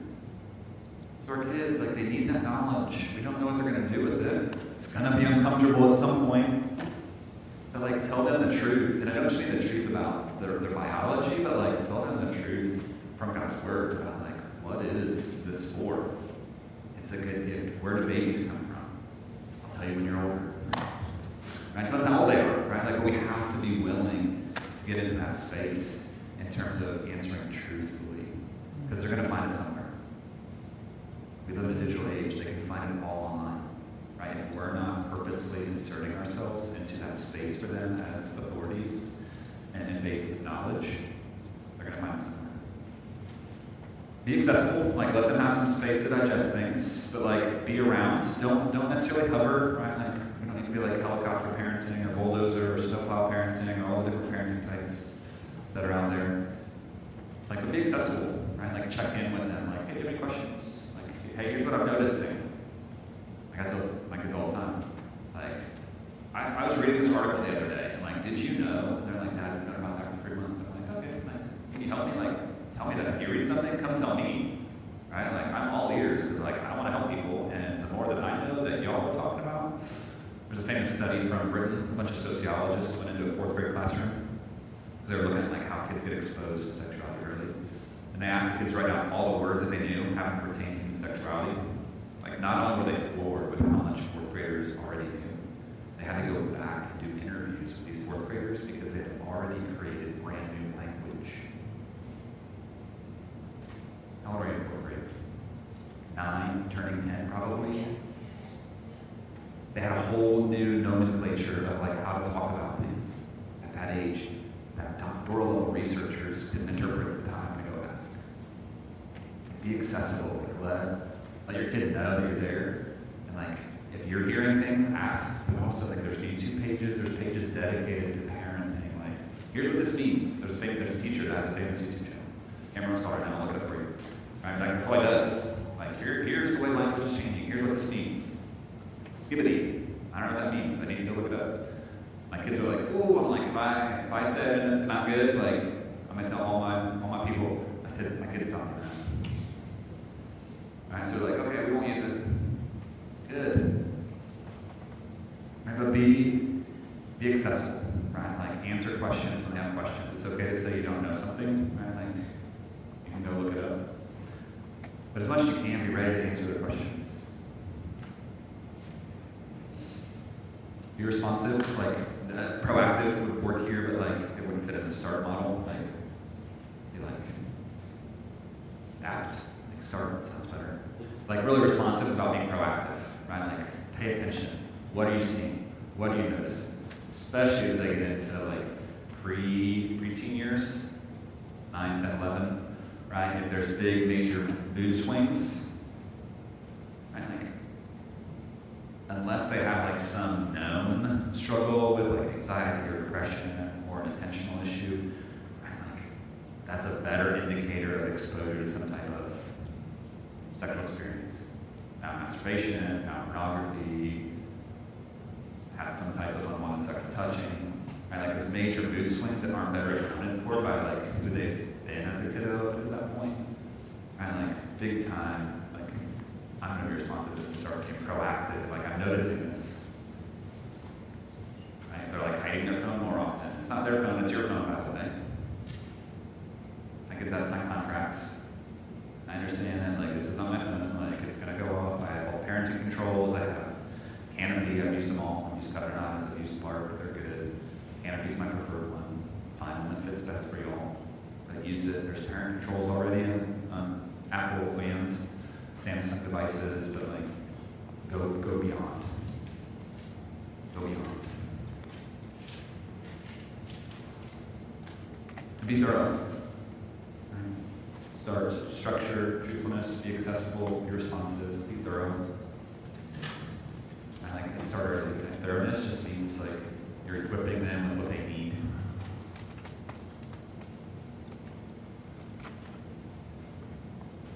Can we talk about this real quick? And we're gonna like pivot to the last little bit of our time. Like, there's a methodology. I've done this a long time. I've been in all sorts of churches all around the country.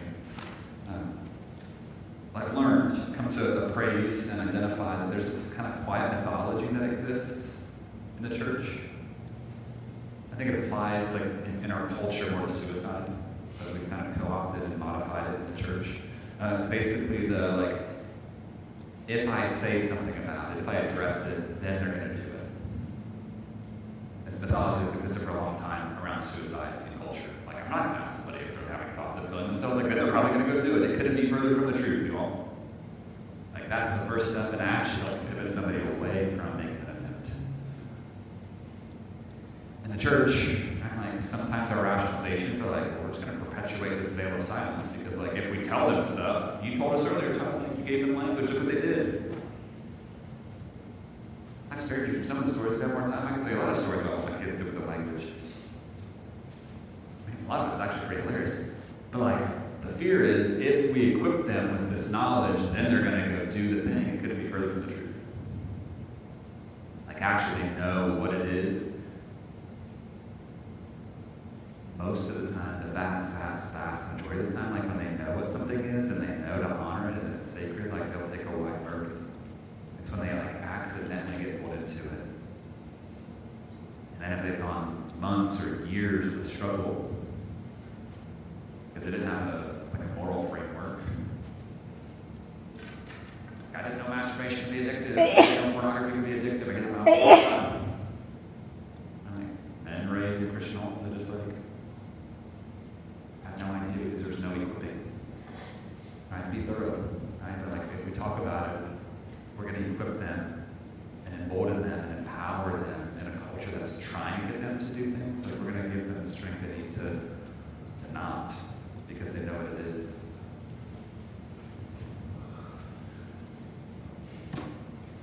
Let's talk about, like, if your kiddo has some kind of struggle. One of my boys, in spite of us doing all the things right? Struggle with pornography pretty consistently for a long time. We've tried all the apps. We've done a lot of active discipleship. And like sometimes we have to identify the elephant in the room, right? Like, okay, like this keeps popping up on the internet history. Like, I'm super grateful that my 17-year-old, right, like has a very sensitive spirit and like comes and asks for help. Like, Dad, there's a loophole in the system. Like, I found my way to this. I feel so ashamed. I just wanted to, like actually, like, I don't know if any 16-year-olds who are coming and talking to their dad and telling them that they want help with the struggle. I'm not going to share my stories of what I was doing at 16 with you, son. But like, definitely was not asking, like, trustworthy people to help me. And flipping that narrative from like shame to one of like, you're so far ahead of the curve in terms of trying to deal with this at your age. And now 17 is a very different landscape that he's living in terms of shame and struggle. Why? Because like, he was proactive and asking for help, and I was responsive. And he's like, I can't believe I'm struggling with this. Like, my dad is a Nazarene sex guy. It's like the enemy just compounded his shame around. Like, hallelujah, that like you had the courage to come and ask for help that you needed. Because I've asked him before, and like, and like, he was finally like, okay, like, I'm struggling, tears. And I'm like, dude, like, you are not alone. The enemy wants you to believe that you're alone. You are not alone, especially at that age. Just name it, right? Like, identify what it is. Gotta talk about it. Sometimes it goes overwhelming. Like, yeah, Todd, we've been listening to you for almost 2 hours. Like, it's already overwhelming. Like, I can't imagine having to deploy all this information. It's okay. Like, just keep things simple, right? And this is for both like remedial, but also probably informative, right? Like, it's okay to keep it simple on the front end. Like, don't overwhelm them with knowledge. Like, you're never going to get a phone. You're never going to a sleepover. Like, you're going to sleep in like, I don't know, steel wool mittens so you can never touch your body. Like, don't make your kids sleep in steel wool mittens. That'd be really itchy. Keep it simple. Just establish yourself as an authority. Like, ask the awkward questions. Like, pay attention and notice things.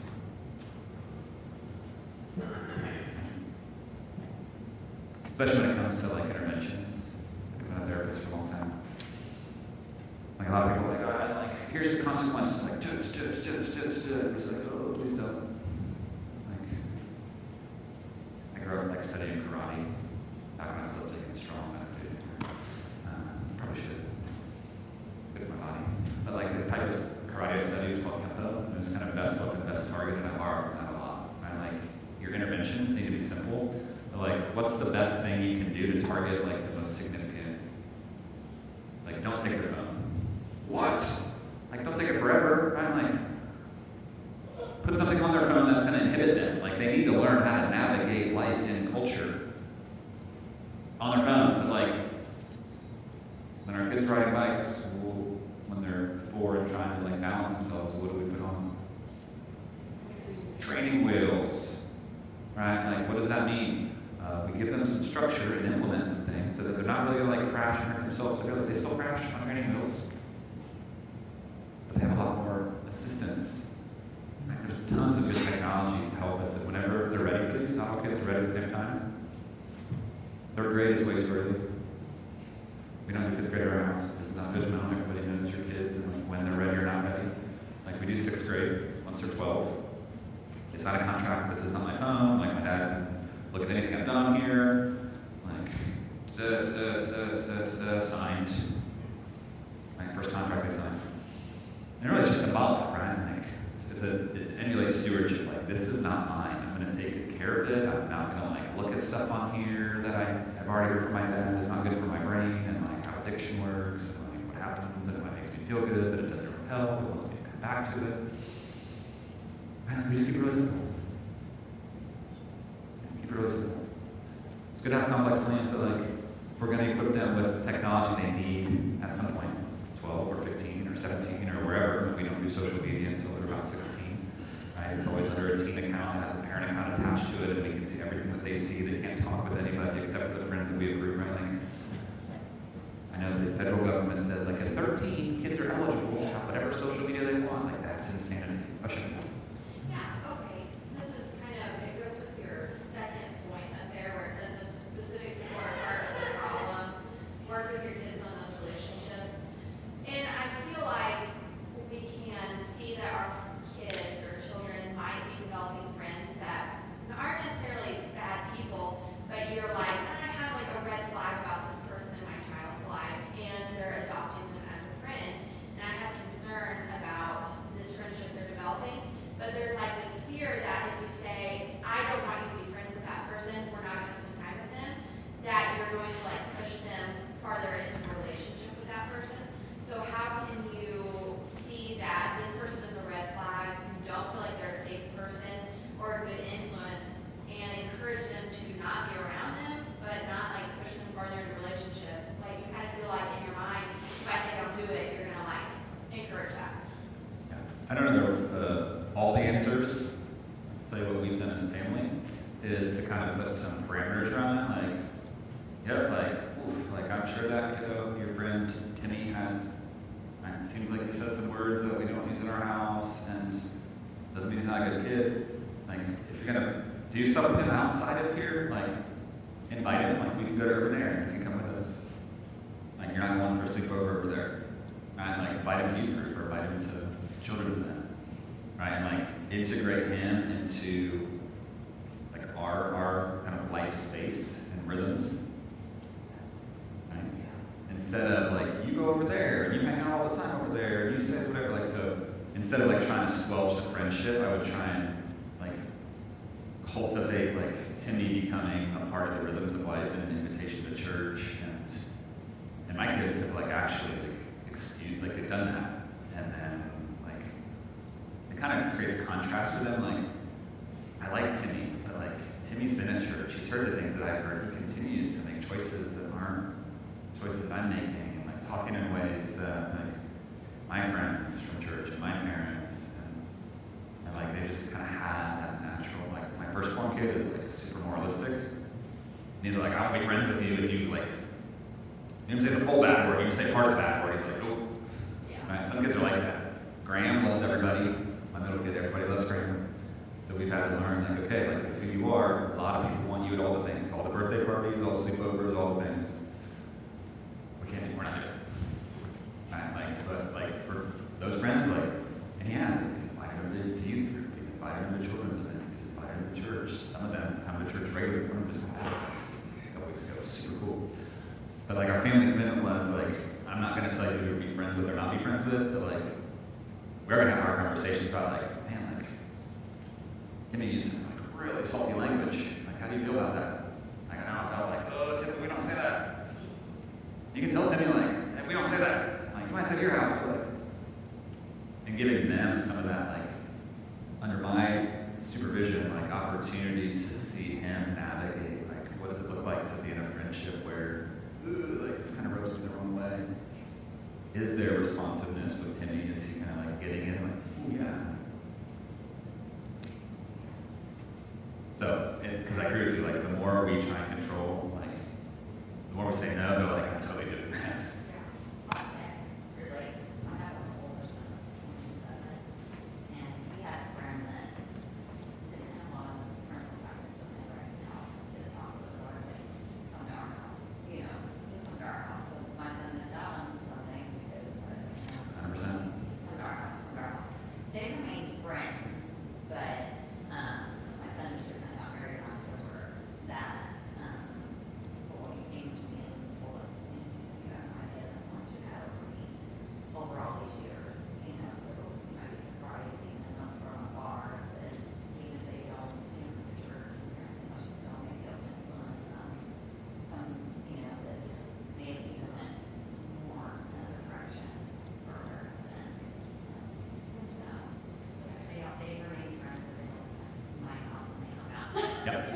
And that's a great boundary, right? We've done the same thing, like sleepovers, like no hard no, like, you know, sleep over our house, like check your phones in, you come to my house. Like, people are like, that's great. crazy. Like, what if I need to get a hold of my parents? I'm like, bro, like, come knock on my door. I'll wake up. I'll give you your phone. Right? And like, internet's going off at 11:30, which is when I typically fall asleep when I have to. If you guys can sit, you can talk. You can like play video games. Like, internet. Getting cut. What, you can do that? Yes, you can do that. There's all sorts of programs. Right? Where you can kill your internet at certain times. It's just helpful, right? It's training wheels for them, right? Like, but why? Because like, I don't know, it's probably like the two places where really intelligent people become morons. Like teenage boys when they get together in Washington, D.C. Right? Like it's two places where like intelligence goes to die. Right. What we're talking about here is include the student in the solution building process, right? Like don't be making, especially as kids get older, right? Like give them some skin in the game in terms of like, what do you think should happen? They actually have pretty good awareness. Question? Just back up a bit. We cut the internet. What about cellular?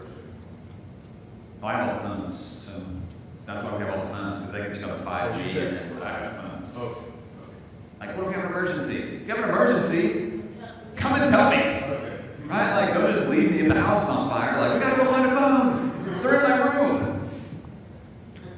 Right? But that's the point, right? Like, before you, people are like, I'm just gonna get on the 5G then and like buy all of the like prevention methods.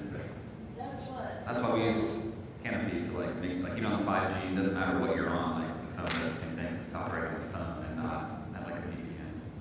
I was just gonna say, that's what's so sad. I feel like my daughter's friends are so attached to their phones. They're like, have anxiety if they don't have it. That is so true. And my daughter doesn't have a phone, and so it's like, it's so weird. Because like you said, we didn't go with phones. We didn't. I hate this thing. It's like, it annoys me all the time. Yeah. People call me, I'm like, I don't want to talk right now. Yeah, like, there's a significant attachment. In some ways, it's remedial, right? Like, in some ways, it's like, if this is a vehicle for you to connect, like, I want you connecting with people, but it can't be at the expense of, like, I'm unplugging what's happening around me because I have to connect right now. Right? Like, video games, very similar. Like, video games tend to be a portal for entry into the world of pornography just because of the way games are made these days. We let our boys play probably more video games as a brain science guy. And one's like, really?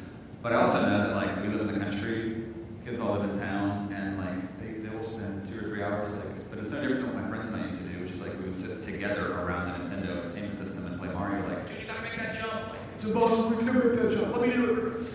Hours, right? But like we were sitting there talking, and connecting, and laughing. Like now they just do it from their houses, but like I was trying to emulate that as. Because we can't always drive 6 kids to one place, right? So there's a redemptive place for this, where like teens can be teens together, preteens can be preteens together. And like I just tend to not let it be in their earphones, because like I want to hear what all their friends are saying. But then we have conversations. Like mom's cousin's kids in Columbus, Ohio. What's their boundary there? Love them. Love them. One of them has special needs. Right, like use that word like every third word in every possible way. And you probably watched Bull vs. Wolverine. You've seen all the things, unfortunately. Right, like it's okay to like draw those boundaries, right, and just help your kids make sense of it. Like, yeah, like, but include them in the solution building process. It's pretty important. Need to know basis, right? Like, build a team, right? Like, who needs to know about this? This is especially true if kiddos are like living in 2 houses and they're sharing time between houses. Right? Youth pastors, teachers, like who needs to be like in the circle of trust? Who needs to be in the know about this? Siblings sometimes need to be in the know, like, no, your brother cannot have access to your Nintendo Switch because it's connected to the internet. And a bad choice will be made when he's on a device that's connected to the internet that can't be filtered. Nintendo Switch can be filtered. Let's do like open DNS, and like just like the ability to filter and turn off your internet. You can do some of that. Like kids are geniuses. As soon as they get like a device in their hand, they're like, I'm gonna find a way to get all the stuff I want to see, and nothing's gonna stop me. And they do. Why? Because it's also looking for them. They don't have to look very hard, like to find something that's also trying to find them. Right? But a need to know basis, especially including children's pastors, youth pastors.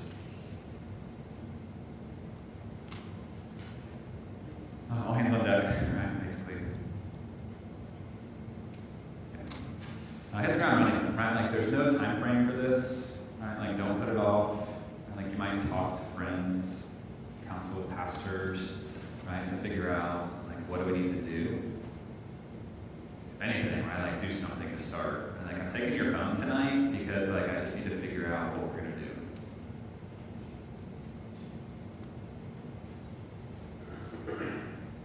And it's not just pornography, it's not just devices, right? Like, my girlfriend and I, like, want to maintain purity, but we're struggling with that in these environments. Okay, like,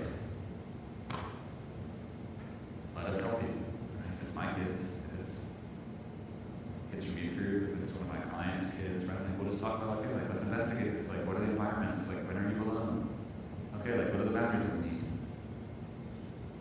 Okay, like, don't go on, if you're, like, struggling after the date, because you drove one car there, and as soon as you get in the car, it's like the only private place we have, like, great. Like, have somebody drop you off, pick you up, or go as a group. Like, God, don't you pay attention? Like, that doesn't stop kids anymore. Like, they just start trading. Like, talked to a youth pastor a while ago. We're like, you're on a mission trip. And, like, boyfriend and girlfriend, we're, like, kissing, making out in the van on the mission trip. Then they traded. Like, then, a girl and not her boyfriend were kissing, and the other girl and the other boy were kissing. So, like, two people are dating, right? Two couples, and they traded, right? The boys were making out with their best friends' girlfriends, and they switched again. And I don't mean they switched back. Kind of funny. All of a sudden, on a church mission trip, like, the boys are making out with one another, the girls are making out with one another. It's back where we started, right? Like, moral relativism, it's all the same. Except it's not all the same. Right? And we gotta hit the ground running. In that situation, like we're doing some things. Assigned seating on the bus. It makes sense, but it's no different than, like, we're gonna put a canopy or covenant eyes or bark or whatever on your phone in an effort to help keep you from experiencing things that are harmful to you. I just realized I've gone along so that this quickly. You guys like their plans or places to be. So, stay connected, right? Like, do a check-in. And it's just, I get it, it's intuitive, but again, like, we all have this reflexive, like, I wish my kid wasn't struggling with this. Like, I don't want to have to ask him because I don't want to make him feel bad. But, like, if I ask and he's having a hard week, like, guess what happens? Like, we talk about it, we make sense of it, he gets encouragement, we pray together, we're in the Word together. Like, then he leaves, so I'm like, that's right, like, I'm not, and God still loves me. I'm not defined by my worst moments, and my dad is here for me, and, like, that's what I want my kid feeling. I don't want him feeling the weight of shame and self-loathing because he had a slip and, like, found a loophole to look at pornography for 5 minutes. Like, I want him to know that the Lord loves him, and he's not defined by his worst moments, and that I love him, and we're doing this together. Stay connected. Celebrate milestones. Celebrate milestones. Pay attention to warning signs. We talked about this a little bit ago. Like, just notice, like, if something shifts and it doesn't seem right, doesn't feel right, guess what? It's probably not. It's probably not. It's worth risking. You hear my story, right? Like, it's worth risking asking and having them deny it. But even when you're asking, like, that sense of conviction and then, like, the disintegration of I'm lying to my parent, like, most kids are going to finally crumble under the weight of, like, I need to confess this. Not all kids, but the vast majority of kids, right? Keep asking. Like, when you notice those warning signs, like, I don't know, something seems off. Maybe it's not that. Something seems off. Just want you to know. And, like, I'm here for you. Seems like you're having a struggle with something. Your mom, I love you. We want good for you. Like, if you need anything from us, you can always ask. You can throw scripture out too. Who among you, when, like, you ask your father for a loaf of bread, will give you a stone, or when you ask for a fish, will give you a serpent? Right? Like, I'm not going to give you a serpent when you come to me with hard things. Whatever that.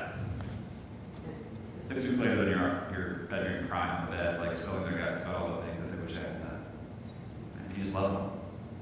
And you remind them, like, you're loved, and God loves you, and you're not alone in making these mistakes.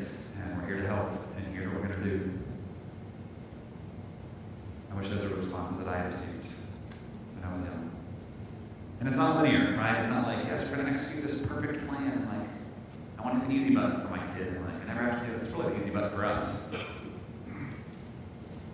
I don't want to have to deal with the hard things with my kids. Like, yeah, I think I wish my kids were born. Just like, it's going to be easy. It's not true, unfortunately. I know the people that have like kids older than mine are like, yeah, it's not buckle up. Wait till your kids are raising kids. I'm like, I don't want to think about that. My kids can barely like shower and tie their shoes still. I had this like thought, like one day it's gonna be so I won't worry about my kids anymore. I know people are gonna just laugh in my face hysterically and walk away. I'm like, that's probably not true. I don't worry for them. And forgiveness, right? Like oftentimes, I won't preach on this tomorrow, so I'll say here. I never approach scripture as a psychologist. Like we could go to the parable of the unmerciful servant and be like, yeah, forgiveness is important. And 70 times 7 is different for passive and like of course, right? Like the merciful servant like needed to forgive him, but dude that owed him like $5 when the master had already forgiven him like more than he could ever pay off if he worked every day, every second of his entire life. I know a lot of good Christian people. I know a lot of good Christian people. Most Christian people that I know, like, don't walk around like begrudgingly, like lording over other people for like the tiny things. Like we just don't do that real. I'm sure there's like some people that do that. Like, nah, it's not common. Right? Like most of us are pretty forgiving. And then you know, like the Lord starts working on you. Like, yeah, Todd, like you're very forgiving of other people. What do you mean by that, Lord? Like, you're very forgiving of other people. That's how Jesus talks. I was like, it means there's more in this. I was like, what if this parable is not just about like the interpersonal stuff? Like, what if this parable is also like how we treat ourselves? Like, have you ever treated yourself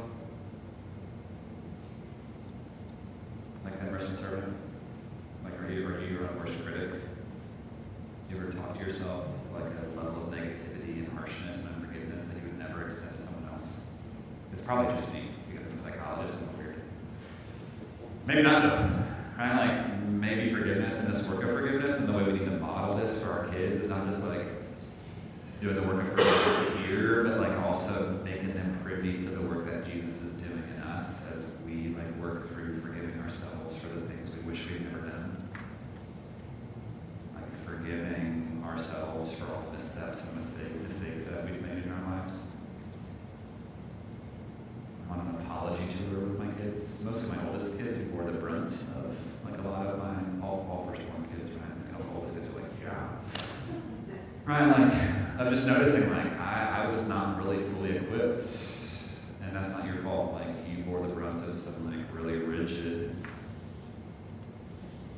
decision making and like really rigid emotional environment and like a lot, right? And letting him receive forgiveness or like hear me and asking him to forgive me, but also like being able to explain to him like here's the work that the Lord is still doing with me in terms of like helping me forgive myself. Right? So it's not just that we're trying to walk them through letting them know that they're forgiven. It's that we're modeling for them, right? This includes like sharing some of our own story in age-appropriate ways. You're not alone, like I struggle with that area too. Like I understand that temptation, I totally get it. And like letting, it's just normalizing, universalizing our experience. But to include forgiveness, right? Like this restoration process. It's like a ball break every time. I'm sorry that I'm about 15 minutes over. I promise I won't do that in the morning. Todd, it's 12:30. What are we doing? What? It's 12:30. I promise I won't do that tomorrow morning. If you have the jet, please don't feel bad about sneaking out. I'm just here for y'all, man. I'm here as long as it takes. So I got time if you got time. All the questions. Ask a quick question. Please. I know I want to have conversations with my child as she ages, but you also, I don't want the world to be the person that introduces, sex to her or different topics that are sexualized or difficult to talk about. But you also don't want to open that world like sooner than these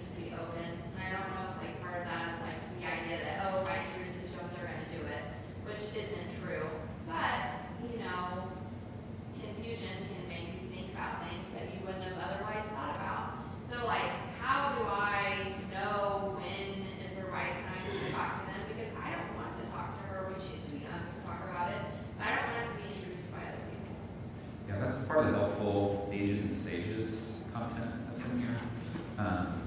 There's other great content too. I mean, a great book as it pertains to kind of just sexual awareness in young kiddos is called Wonderfully Made Babies.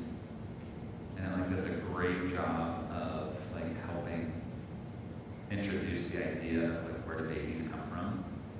And it uses really like age-appropriate language for the under 5 crowd. Like there's a special kind of hug, right? That mommies and daddies. And like mom provides an egg, dad provides a sperm, and God provides a soul, like, and then a baby's made. It's just really like a gentle and yet like biologically accurate language. But like, and there's TV shows that's like, wait a minute, like if dad provides a sperm and mom provides an egg, like that's 2 women, how do they have a baby? Right? And you gotta deal with those questions. I know probably like layers and layers and layers where we could like get into the specific nuances of where culture's going and like how challenging it is to raise kids with a Christian worldview, with a biblical foundation, and this is like what's becoming more and more normative that's contrary to scripture, right? The growing tension. Sure. Like you just wear kids in public school this week. That's not what I got to folks. Not what I got. Different stuff. Some people are doing it, right? Like, but it's there too. It's in Christian schools too. Other questions? Okay, please don't feel pressure to say you've got to get somewhere, but I'm just here as long as. So I assume you probably talked about it later on in your book, but an actual physical age versus a social age. Like, I feel like when you're talking about your older son, you're talking about my older son. He has a range when he was young. Socially, I always say like he has awareness of a stick, basically. Like the awareness just isn't really there. So do you talk about that in the book, like as far as Maturity. stages and Yeah, there's ages and chronological, stuff like yeah. that? But yeah, it's chronological. Age. Yeah, ish. It's kind of like translated to your own context, Yeah. right? So like if he's operating on about a 12-year-old level versus 16, right? Yeah. Like hit the 12-year-old at this great point. It's pretty easy to push the updated. Like we're not just talking about chronological development, we're looking at like emotional development too, and like how we, especially kids that need more boundaries. I mean, I think of I've worked with families where because of just developmental stuff, the middle kid tends to like be aware of stuff and like just sexual content, pornography, all the things earlier. Right, and what happens when like the middle kid or a younger kid actually has more knowledge and like what are we doing with like I think you're always for younger kids fast forwarding the conversation, like they're just aware of stuff at earlier ages. So not just on an emotional age, but like sometimes birth order dictates. Yeah. Like my 11-year-old sits and listens to like the 19-year-olds and 18-year-olds and 17-year-olds and 16-year-olds and 15-year-olds and 14-year-olds that are always sitting on my couch. And like having relatives, like they're not having a scandalous conversation, but like they're also not thinking like there's an 11-year-old in the room. Right. He's just taking in more from old kids. And like the things that they're, and again, none of it's inappropriate, but like the things that they're watching will have an innuendo or will have like an indirect reference. And he's like, what's that? Yeah. I guess well, you should be knowing at 14, like at 11, we're having that conversation. Yeah. And then his temperament, like if a movie uses the word sex, he's like, I'm out of here, I'm not watching this. I'm like, bro, it's gonna be okay. And I'm like, they meant like, what's the sex of the baby? Not like, he's having sex with the baby, what? And I'm like, no, like, it's an aware girl, like, it's okay, sex is not a bad word. But like some of it's their temperament too, not just their like emotional age versus chronological age, but birth order and temperament. There's a lot of moving parts. And then so, another question I had when I wrote it.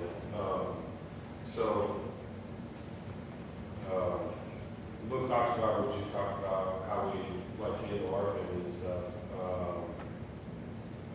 So like, how should the church be involved with that? Like, youth group, different things like that. What do you kind of thoughts? Yeah, I think that's where small group becomes so important, and like the ability to be in small groups with people who are in a relatively similar or have already been in a similar phase of parenting to be able to like talk about ideas and what are you doing at work, how are you approaching this. if for nothing, for no other reason, because if our kids are friends, someone kind of alluded to that, like, we're small group together, and our kids are playing, like, is there some continuity between, like, what is everybody, it might be a little bit different. Like, are we at least aware, like, you know, at their house, like, that's how they do it. But at our house, that's how we do it.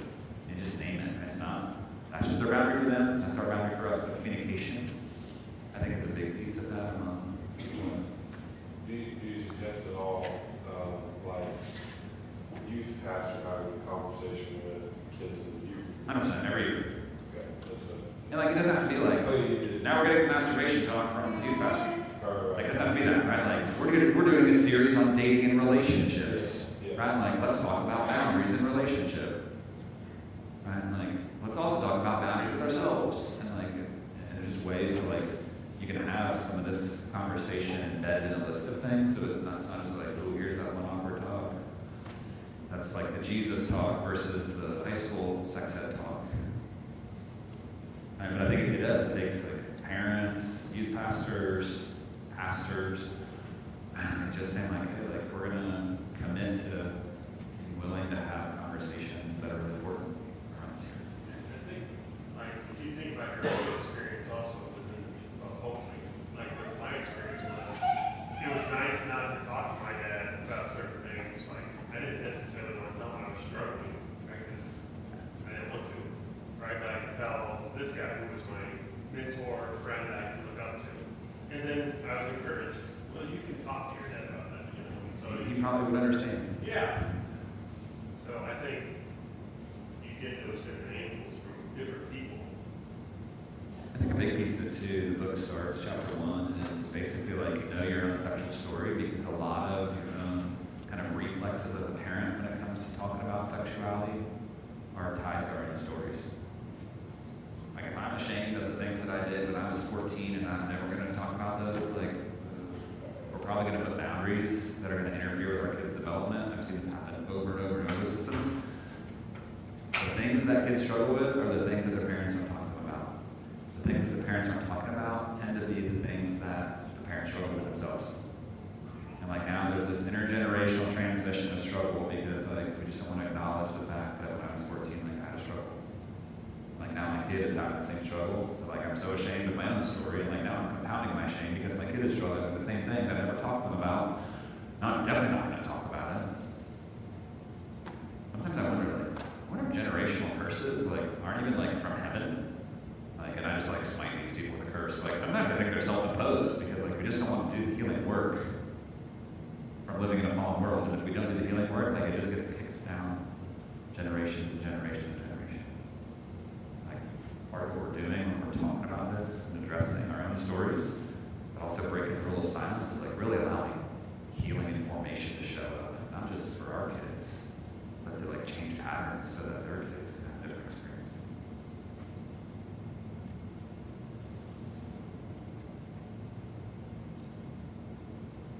Super patient. Thanks for hanging out for an extra 5 minutes. I'm just going to believe, like, I'm that engaging of a speaker. I'm just going to do all shows. It's going to be up for 7 midnight.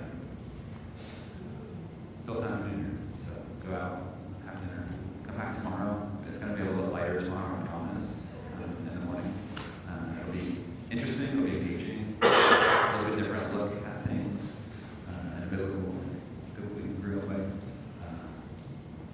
It's hard stuff, I just meet you and acknowledge your reality. Like, it kind of is doing something new and doing something different, but it's really doing something important. So thank you. Can we give